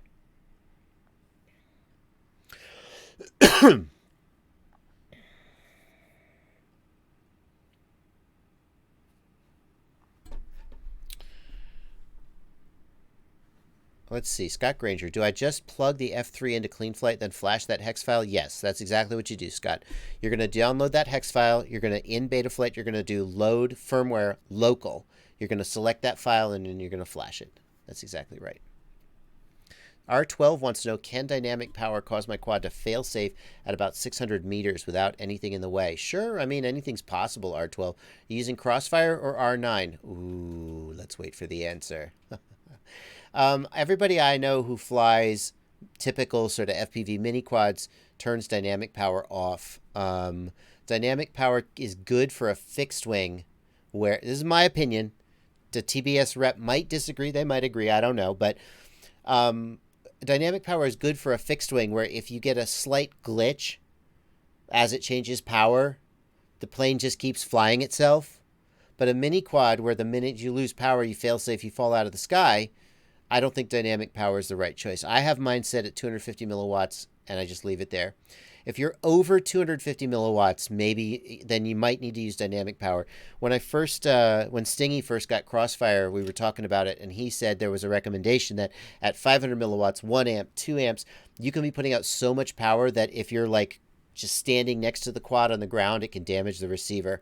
I'm not 100% sure where the limit is there, but I would say if you're at 250 milliwatts or below, just run static power if you're using a multi-rotor. That would be my personal recommendation. Let's see, Crossfire. Oh, it's Crossfire. See, if it was R9, then everybody would be like, see, R9. But if it's Crossfire, then everybody's like, oh, yeah, no, Crossfire, clearly your problem. License to Drive points out Canadian drone laws are completely nuts. You can't fly if you've drunk alcohol in the past 12 hours. That's the pilot standard. Pilots are not allowed to fly if they've, drunk alcohol. But you're allowed a BAC of 0.08 or lower to drive. It's interesting. I mean, it's interesting because sometimes, and by the way, Edge 7074 gives $5 and says, what do you think of the new Canadian drone laws? Yeah, so it's interesting because people start treating drones like planes, and that's nice in some ways because it means that when people shoot a drone out of the air with a shotgun, they're breaking the law, and that's kind of cool. But at the same time, when they start treating drone operators like pilots, then suddenly we're like, wait a minute. So yeah. Do you think things will get that strict here in the USA anytime soon? Edge 7074, I would love to tell you I don't. It's good that there are entities like the AMA or the FPV Freedom Coalition out there fighting for our rights. But here's the thing. I mean, who would like to keep us out of the airspace? Google? Amazon? Who would like to keep us in the airspace? Not billionaires. Any billionaires out there who fly FPV? No. So I just feel like this is and you say, well, wait, we're America. I'm sorry, Europeans. I know this is the European stream. We're America. We're all about protecting liberty and freedom. And we are, as long as somebody's making money off of it, right? Or as long as no one cares. Like in America, you have the freedom to do whatever you want in your backyard where nobody gives a shit. That's cool. I dig that. I mean, I believe that. I like that. But as soon as somebody comes along and wants to make $1 million and you have to stop doing the thing you're doing, then they lobby a congressman or senator or whatever, and the law gets passed and suddenly it's not legal anymore. So, and then you've got things like guns, which I don't want to, we're not going there, but you go, well, what about, we have, our rights are protected because we have principles. Well, also guns are an enormous, enormous business that a lot of people make a lot of money off of. Coincidence? So I just feel like FPV is in a bad position because the people who want to do FPV are not making bazillions of dollars for anybody. And the people who want us to be locked out of the airspace are set to make zillions of dollars by locking us out of the airspace. And it's like, show me a time when, it's like you can see how this one's going to go. So, and that's why, now we've gotten to the editorial section, and that's why when you talk about people talking about Red Cat, there was the announcement that Red Cat was potentially intended to acquire Rotor Riot. They go, well, this Jeff Thompson guy, who is he? What is he? What is his intentions? What are your intentions with my hobby? Like, what are your intentions with my daughter? Jeff Thompson, you want to take FPV to the prom? I'm going to need to see I'm going to need a background check. But look, Jeff Thompson is the closest thing FPV has to a billionaire who wants to protect FPV. Does he want to protect FPV? A valid question. He says he does. But here's the thing. Everybody else out there They don't even like give lip service to the idea of protecting hobbyists. Everybody else out there with a lot of money. So whatever his intentions are for FPV, he has a business model where he wants to create a company that makes a lot of money. Presumably, that's what, I mean, he's a publicly traded company, so I don't think it's controversial to say he wants to make money. And he says that protecting FPV fits into that. That is actually, in some ways, the best deal we've got on the table right now. Because on the other side of the table, we've got the AMA, who they finally seem to have come around to thinking that FPV is, you know, a thing that they care about. And the way I take that is they finally got to the point where they realized that kicking us, throwing us off the bus wasn't going to work. They were going to get screwed too. And so they were like, no, come on, you guys. Yeah, get back on the bus. We like you. And the AMA is the closest thing we've got to a lobbying body that'll protect us. But how much do they really bring to the table? So I don't know. I don't think it looks good. That's the bottom line. I don't think it looks good. I think it's like we have a lot of options. We have very few options, and none of them are perfect, and the opposition is enormous. So, and that concludes the editorial section of this Q&A live stream.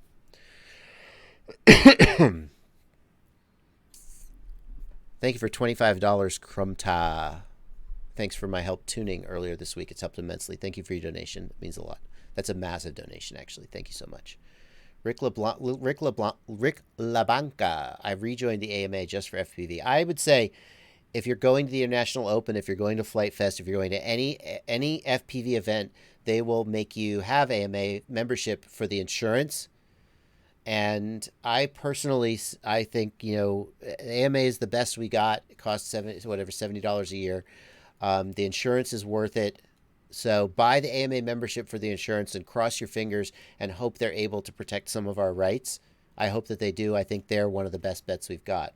I wish that somewhere out there, I wish Bill Gates would decide that FPV was amazing and that hobbyists need to be protected, because short of that, I don't know.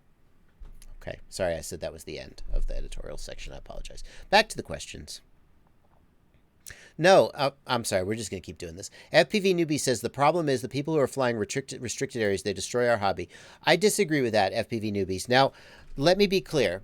When I see a guy doing a building dive over a sidewalk in a street, and there's cars on the street, and there's people on the sidewalk, I go, that's not a... No, I don't support that. I get flack for that from people who are cool. And who fly over people and don't give a damn. I get flack for that. But I'm like, that's not because I think that person is hashtag ruining the hobby. It's because I don't think it's okay to fly a quadcopter over random people's head who you could crash and drop on their head and hit them in the head. It's just not, it's not okay. I don't like that. But there's another problem, and it is that there's this kind of internal division. When I look at, remember that video of the drone flying in the flight path of the airplane over in, like, I think it was in Vegas? There's a big question over whether it was real or fake, and I don't know. But people said that guy is ruining the hobby. That's going to bring down legislation. What's going to bring down legislation is not stunts like that. Well, maybe stunts like that. That was a pretty extreme freaking stunt. What's going to bring down legislation is that companies like Amazon and Google have an enormous financial interest in keeping us out of their airspace. So when somebody flies, us nitpicking each other is not what's going to...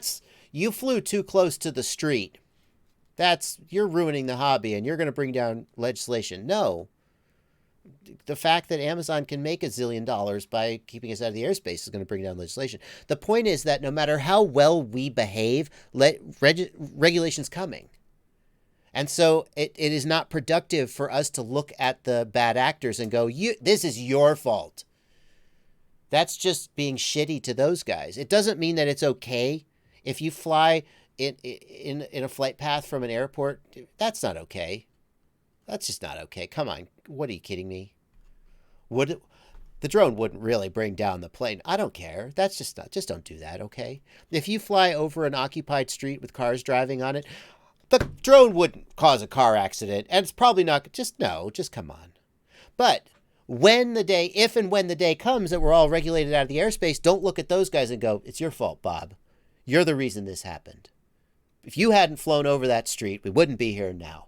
And I mean, I'll pick on Rotor Riot, the bridge dive video. People were like, that's it, ruining the hobby. The bridge dive, was it okay? Was it not okay? Not going to go there in this video. But if and when regulation comes, it's not because Rotor Riot dove a bridge. It's because Amazon stands to make $1 zillion. And they just said, okay, well, it's what do we need to do? And that's just an excuse. It's a way that we can all be mad at each other instead of focusing on the real reason that the problem happened. Okay.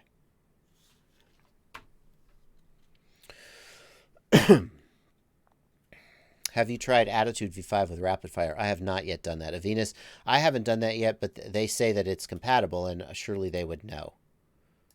More spam, unfortunately.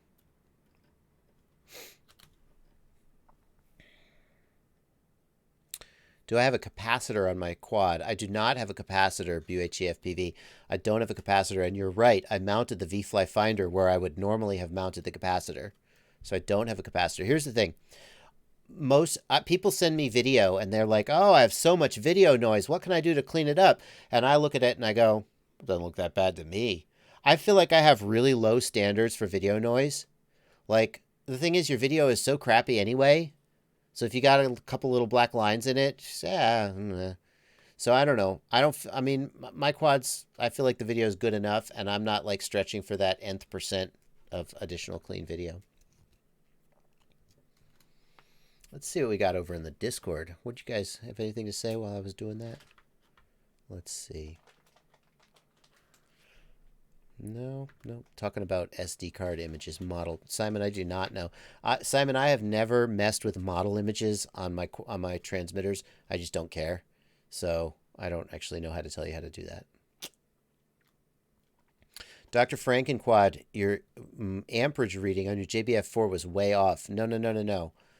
The problem is, Dr. Frankenquad, that you maybe like you're using a 4-in-1 ESC, but you're using internal ADC as the current sensor.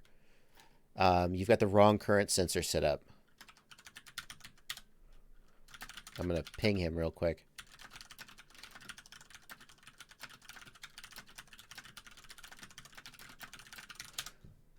Let's see here. What's a better frame? Where did it go? I lost it. What's a better frame? The Reverb. What was the third one? Or the CL1? Ah, there. Reverb, Alien, or the CL1. A roomy beginner frame. Reverb, Alien, or CL1. I mean, the CL1 is the cheapest. If you're a beginner looking for a roomy frame, why not get the CL1? Of those three, why not get the CL1 for $30, right? The other two are more expensive probably than a beginner should be buying. I mean, if you have a lot of money, go for it. Would rapid fire work on Dominator V3s? It will work, but you're going to need to either use the aux power cable or do the inverter mod. Please keep the chat. I'm not keeping up with the whole conversation, but please keep the chat courteous. I see someone saying, we still have free speech here, and it just feels to me like that's the kind of comment that's going to end in an argument. Keep it courteous, guys. Is there any practical commercial use for a drone? Asks William Hayes. Thank you for $2, William. I have no idea how you could, like, I must be misunderstanding the question. There are a zillion practical commercial uses for a drone. Even if you take out things like drone delivery of packages, aerial surveying, search and rescue. I mean, photography, video, filming. Like, I think I must be misunderstanding your question, because it's just so obvious that the answer is yes. How do you know the amp scale? Asks ReadyQ. Well, for the ESCs, you don't need to adjust the amp scale. If you're using ESC sensor, the ESC already has the scale built in. Let's see. Take a look at the Flywoo Mr. Croc frame. Okay. Let's do it. The Flywoo, Mr. Croc. What do we got?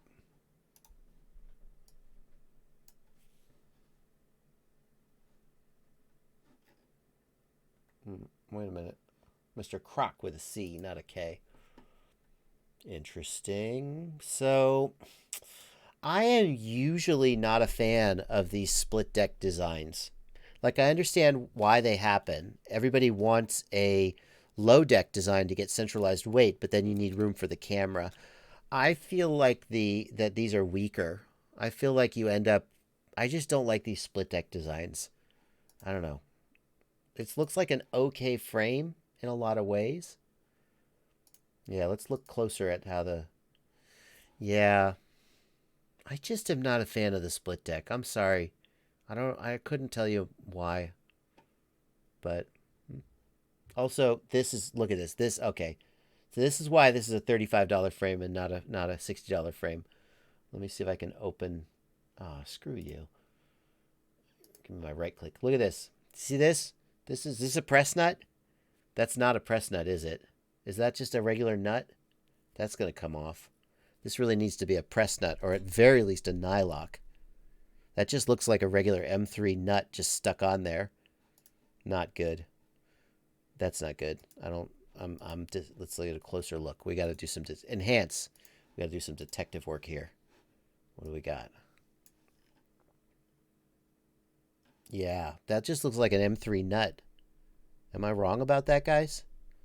That's going to come off. That should be a press nut or a nylock. Okay, well. It's a press nut, just not a slim one, says Dev. Okay, if it's a press nut, then I forgive you. If it's a press nut, then I forgive you. Okay. Okay, the chat is sure it's a press nut. Oh, okay. I rescind my complaint. It looked like a regular nut for me. RedQ, oh, I see. RedQ, if you add an extra shunt resistor to change your voltage scale, it will double. So you're going to have the voltage scale. So if your voltage scale is 130, or if your voltage scale is 400, then you add the shunt resistor, and your new voltage scale is 200. Yep.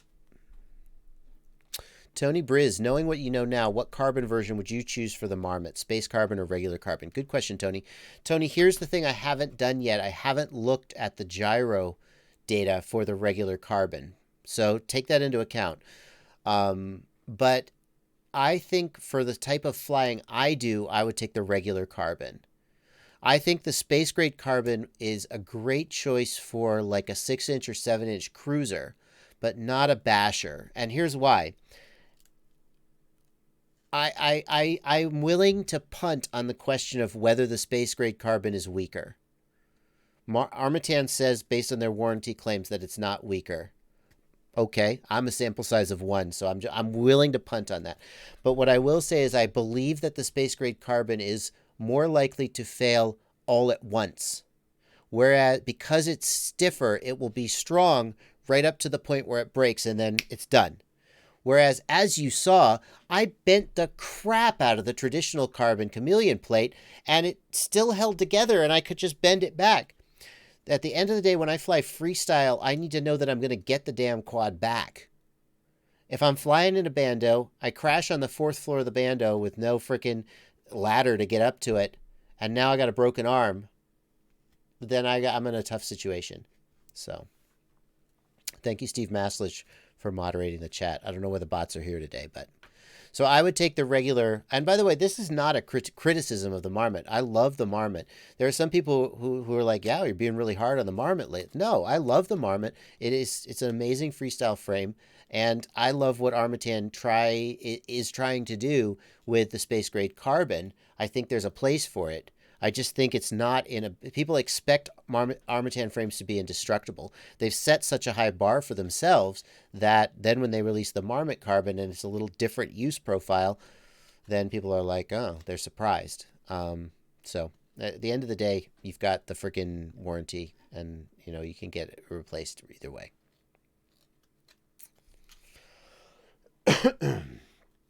Nick Ward wants to know, can all boards firmware be updated on the latest Betaflight, or can it brick it? Nick, it's very difficult to brick a flight controller when you're flashing it from the Betaflight configurator.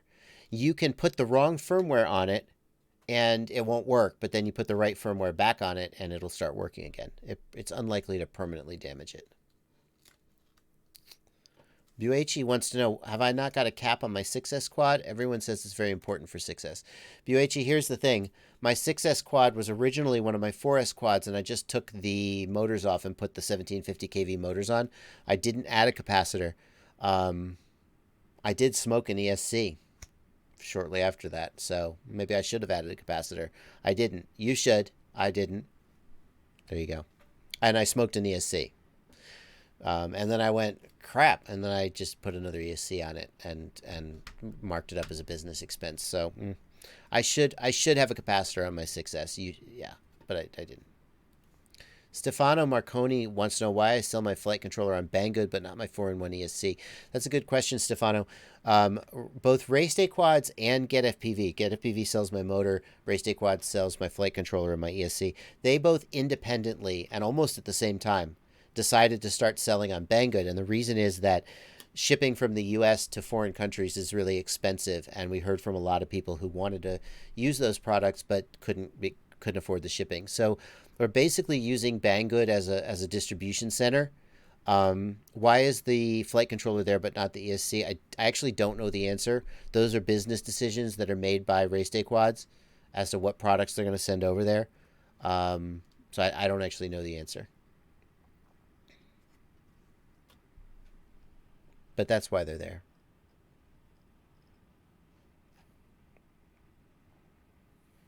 Dr. Frankenquat, glad we sorted you out with ESC telemetry. Have you got it sorted out now, Dr. Frankenquat, or is it still having a problem? Can F3 controller not have enough memory for 3.9 version? I tried it, it didn't work. 3.9? 3.9 is not ringing a bell. What firmware are you talking about, Irakli Bakuradze? What firmware are you talking about? License to Drive wants to know if the Dow Cyclone T5047s are close to the Avant Flow on amp drain. The Avant Flow is a really weird prop, License to Drive. If you're talking about the 3-blade, it's a very linear prop, but it also has a lot of amp draw. I'm not sure how the T5047s stack up, but I would bet that just based on what I know about the Cyclones, I would bet that they are easier on the battery than the Avant Flow. You tried T5040s, but yeah, T5040s are, I don't think anybody today should fly 5040s. Oh, bold statement. The 5040 prop was a great prop when we were running like 2205, 2300 kV motors. The small motors and the weak ESCs that we had 4 or 5 years ago, we needed these very, very light props to get any kind of good prop wash handling. But today, motors have just incredible power and torque, and ESCs have incredible responsiveness. I think a 5043 is probably the lightest prop I would be thinking about using from a handling perspective. A 5040 is going to give you maybe slightly longer flight time, but yeah, 5040s are super weak compared to like a 5047. Let's see here.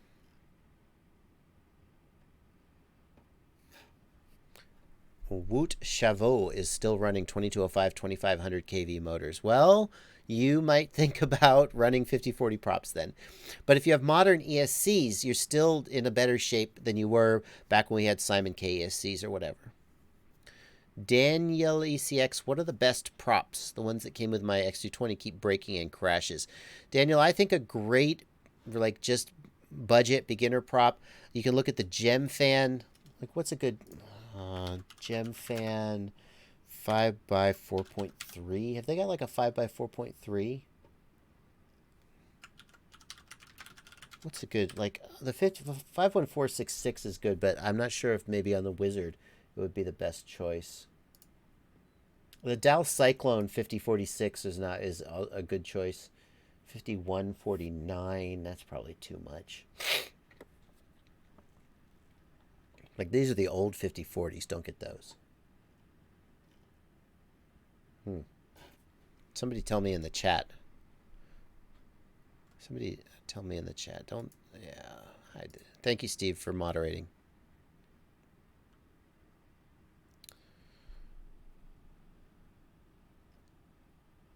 Durable and efficient. Well, those are not the same thing.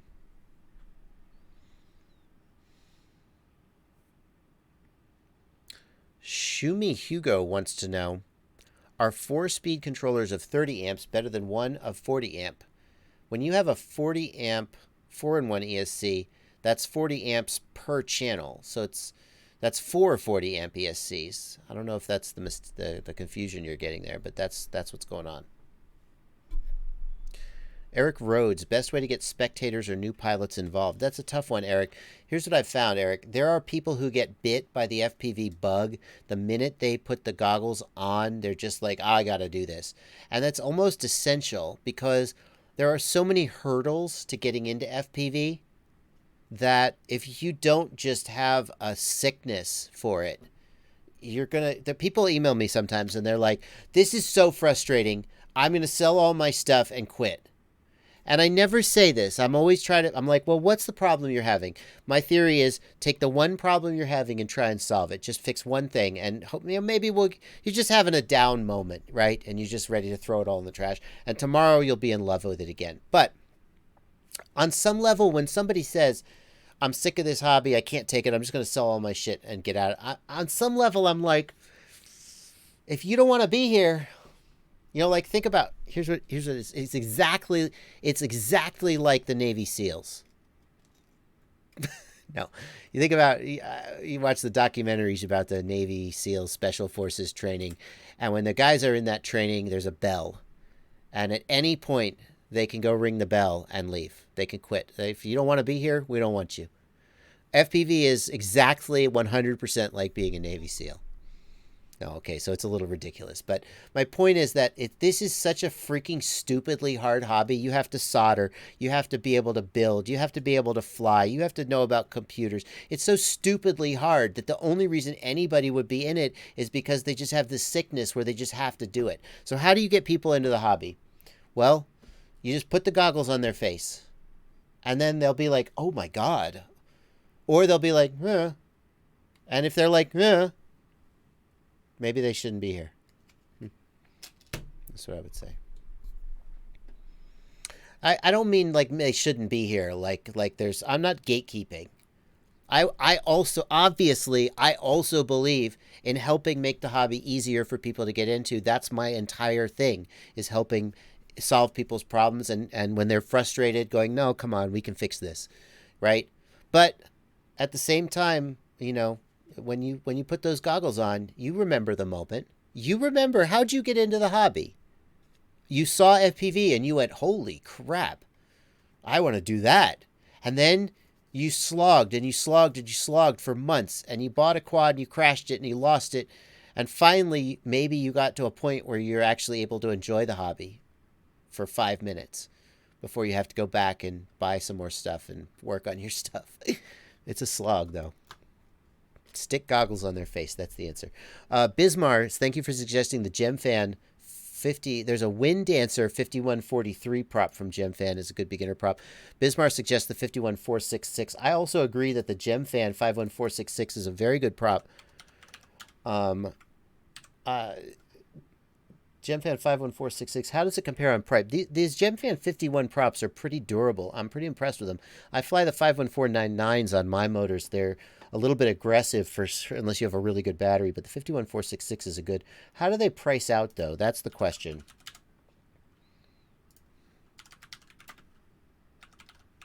GemFan 51466 is $3 a pack.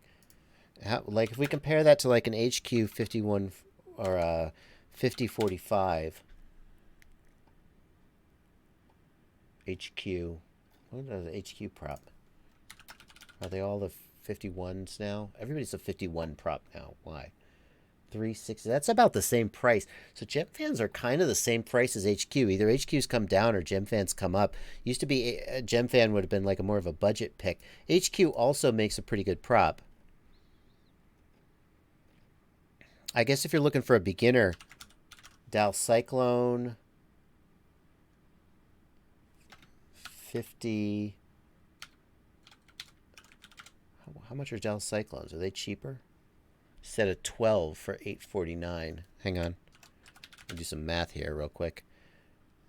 849 divided by 12 is 70 cents a piece. $329 for a set of 4.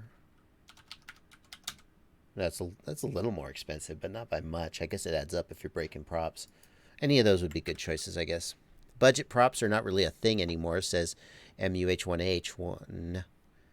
There are good props and bad props. Makes no sense for a beginner to use crappy props that break easily. Well, the Dal Cyclones don't break too easily. Those are, yeah, they're pretty good. They're pretty good durable props. Let's see here. Thank you, Rob Dog, for $1.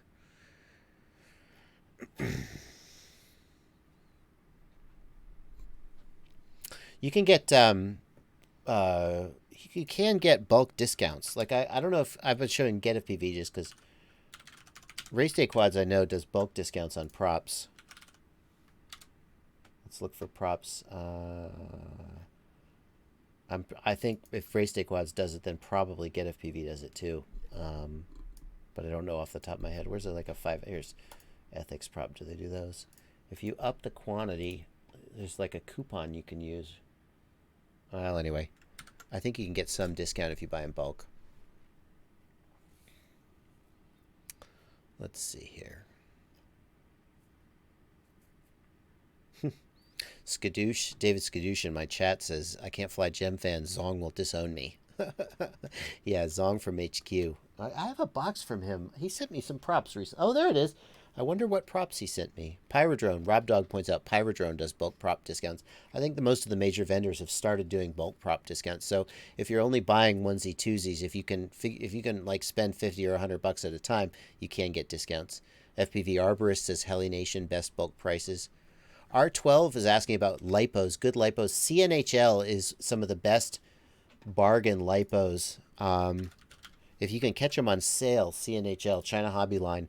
If you buy direct from the China Hobby Line site, you get better prices, but they often take like weeks to ship. Not sometimes they take weeks to ship your batteries, depending on, like they'll do a big flash sale, and then people will buy these really inexpensive batteries, and then it'll take weeks for them to actually get them out.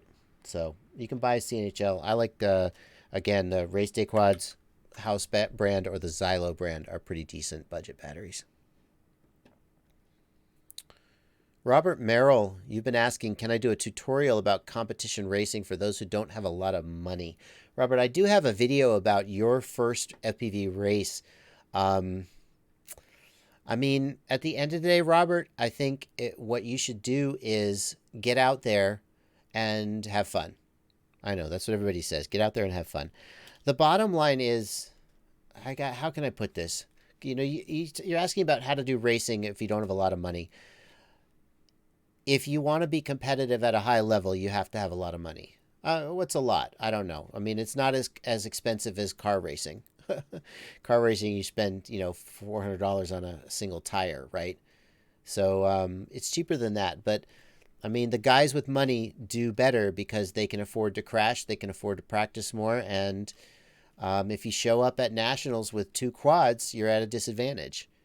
But here's the beauty. Here's the beauty of it. Here's the upside, Robert. You're probably not that good anyway. No, I'm teasing. My point is that if you have Alex Vanover or Evan Turner level skill, then if you don't also have enough money to build 10 quads and take them to nationals, you're going to be held back. If you're like at my skill level, the fact that I don't have 10 spare quads is not why I'm not at nationals this year. You know what I mean? So if you don't know yet, right? If you're a beginner, you don't know if you're really good yet. So just get out there, go to races, bring your quad. You're going to want something durable, right? Obviously, you're going to crash. You're going to need to stay in the race.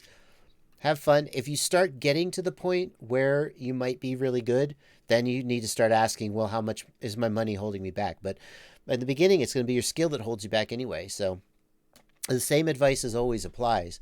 You know, you gotta have a durable frame. Just look at what the other pilots are racing. Look at what the top pilots are racing. I mean, they have maybe something a little heavier, a little less spindly than what the top pilots are racing, because they have 10 spares, so they don't care if they break an arm. You know, and just get out there and have fun. Okay. Smallest capacitor for 6S. I think like 330 or 470 microfarads would be as small as I'd go. That's a single cap on a 4-in-1 ESC. 1000 microfarads is better. House of Quad.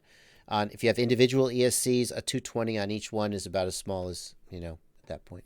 Peregrine Flo points out people race tiny whoops. You want to get into racing on a budget? Race tiny whoops. That's a great point, Peregrine Flo.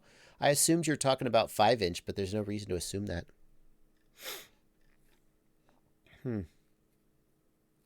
Vollet FPV says, I want to race Vanover. Good luck with that. He's fast as shit. He's fast. He's just good. He's a good racer. I should not say nice things about Vanover on the stream. Yeah. Bismar points out, top pilots can't afford a mistake, so durability is not as important. That's a good point, Bismar. I mean, like, it's interesting because you would think that pilots would care more about durability, racing pilots. And the scenario that you envision is you hit a gate and then you crashed out and you want to turtle mode to get back in the air. But if you're a top pilot and you hit a gate, you just lost. You just lost the race. You're done. So the ability, so they care less about durability. And top pilots come to a race and they've got 10 spares. So they break an arm, they just race a different one the next race, right? Yeah, it's medium pilots who care most about durability and people on a budget. Let's see. All right, guys. I think that's going to wrap us up. Yeah, don't make the cap's head any bigger.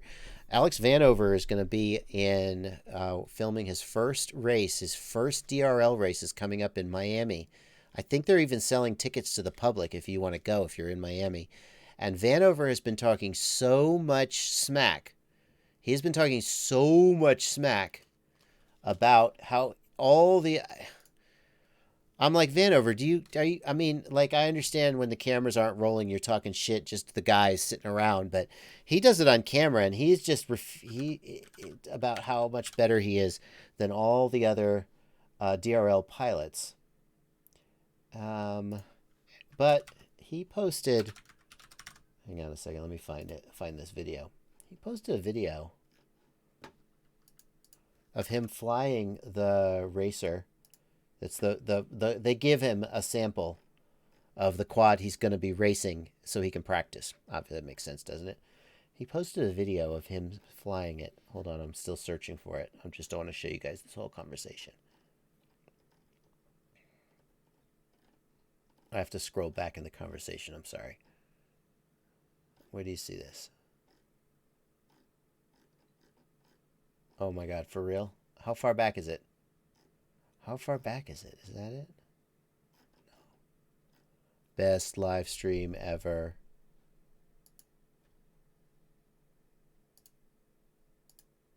Yep, this is it. How can I get full screen? Okay, sorry guys. So this is Vanover flying the frickin' racer. This is the DRL. Now I want you to ask yourself, for those of you who've watched DRL, have you ever seen somebody fly it like this? We got audio off here so I don't blow out your ears. This is a freaking 7-inch prop, whatever, 800 gram. I don't know how much they weigh. This is not a 5-inch mini quad. And I watched this video and I thought, oh my God, Vanover is going to wipe the floor with these guys. Like, I apologize to the existing DRL pilots who are all great pilots, but I mean, I hope I'm wrong, because I really, Vanover's a cocky little SOB, and I would love for Nurk to just take him down a peg. I really would, Vanover, no offense. But, yikes. He's a good guy. He's a good guy. I'm sorry. I'm not talking smack about him. He's a good guy.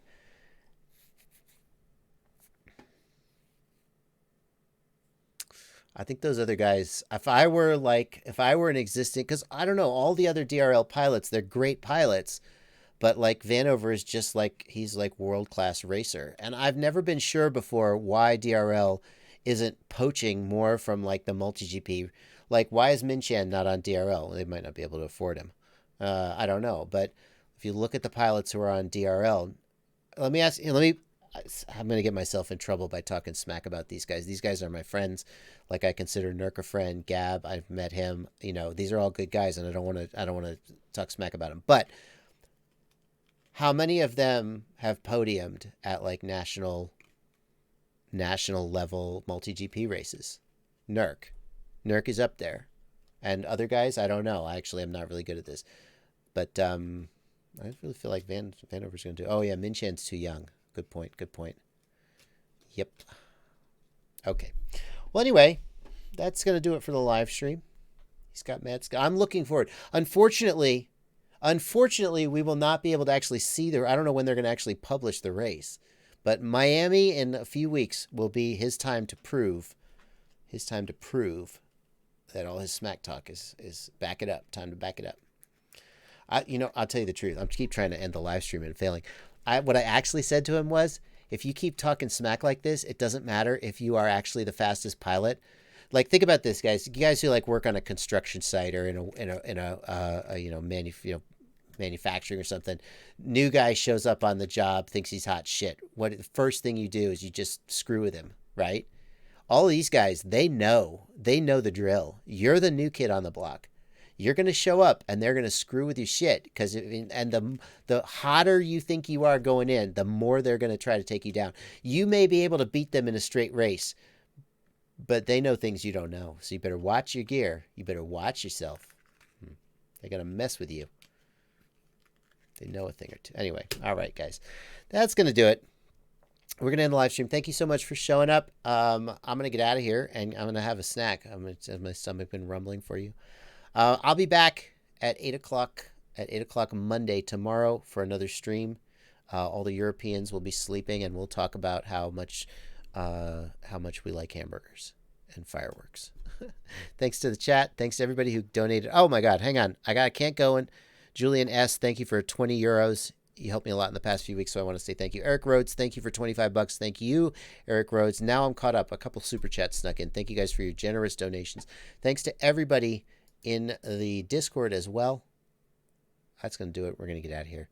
Have a good weekend, everybody. Rest of your weekend.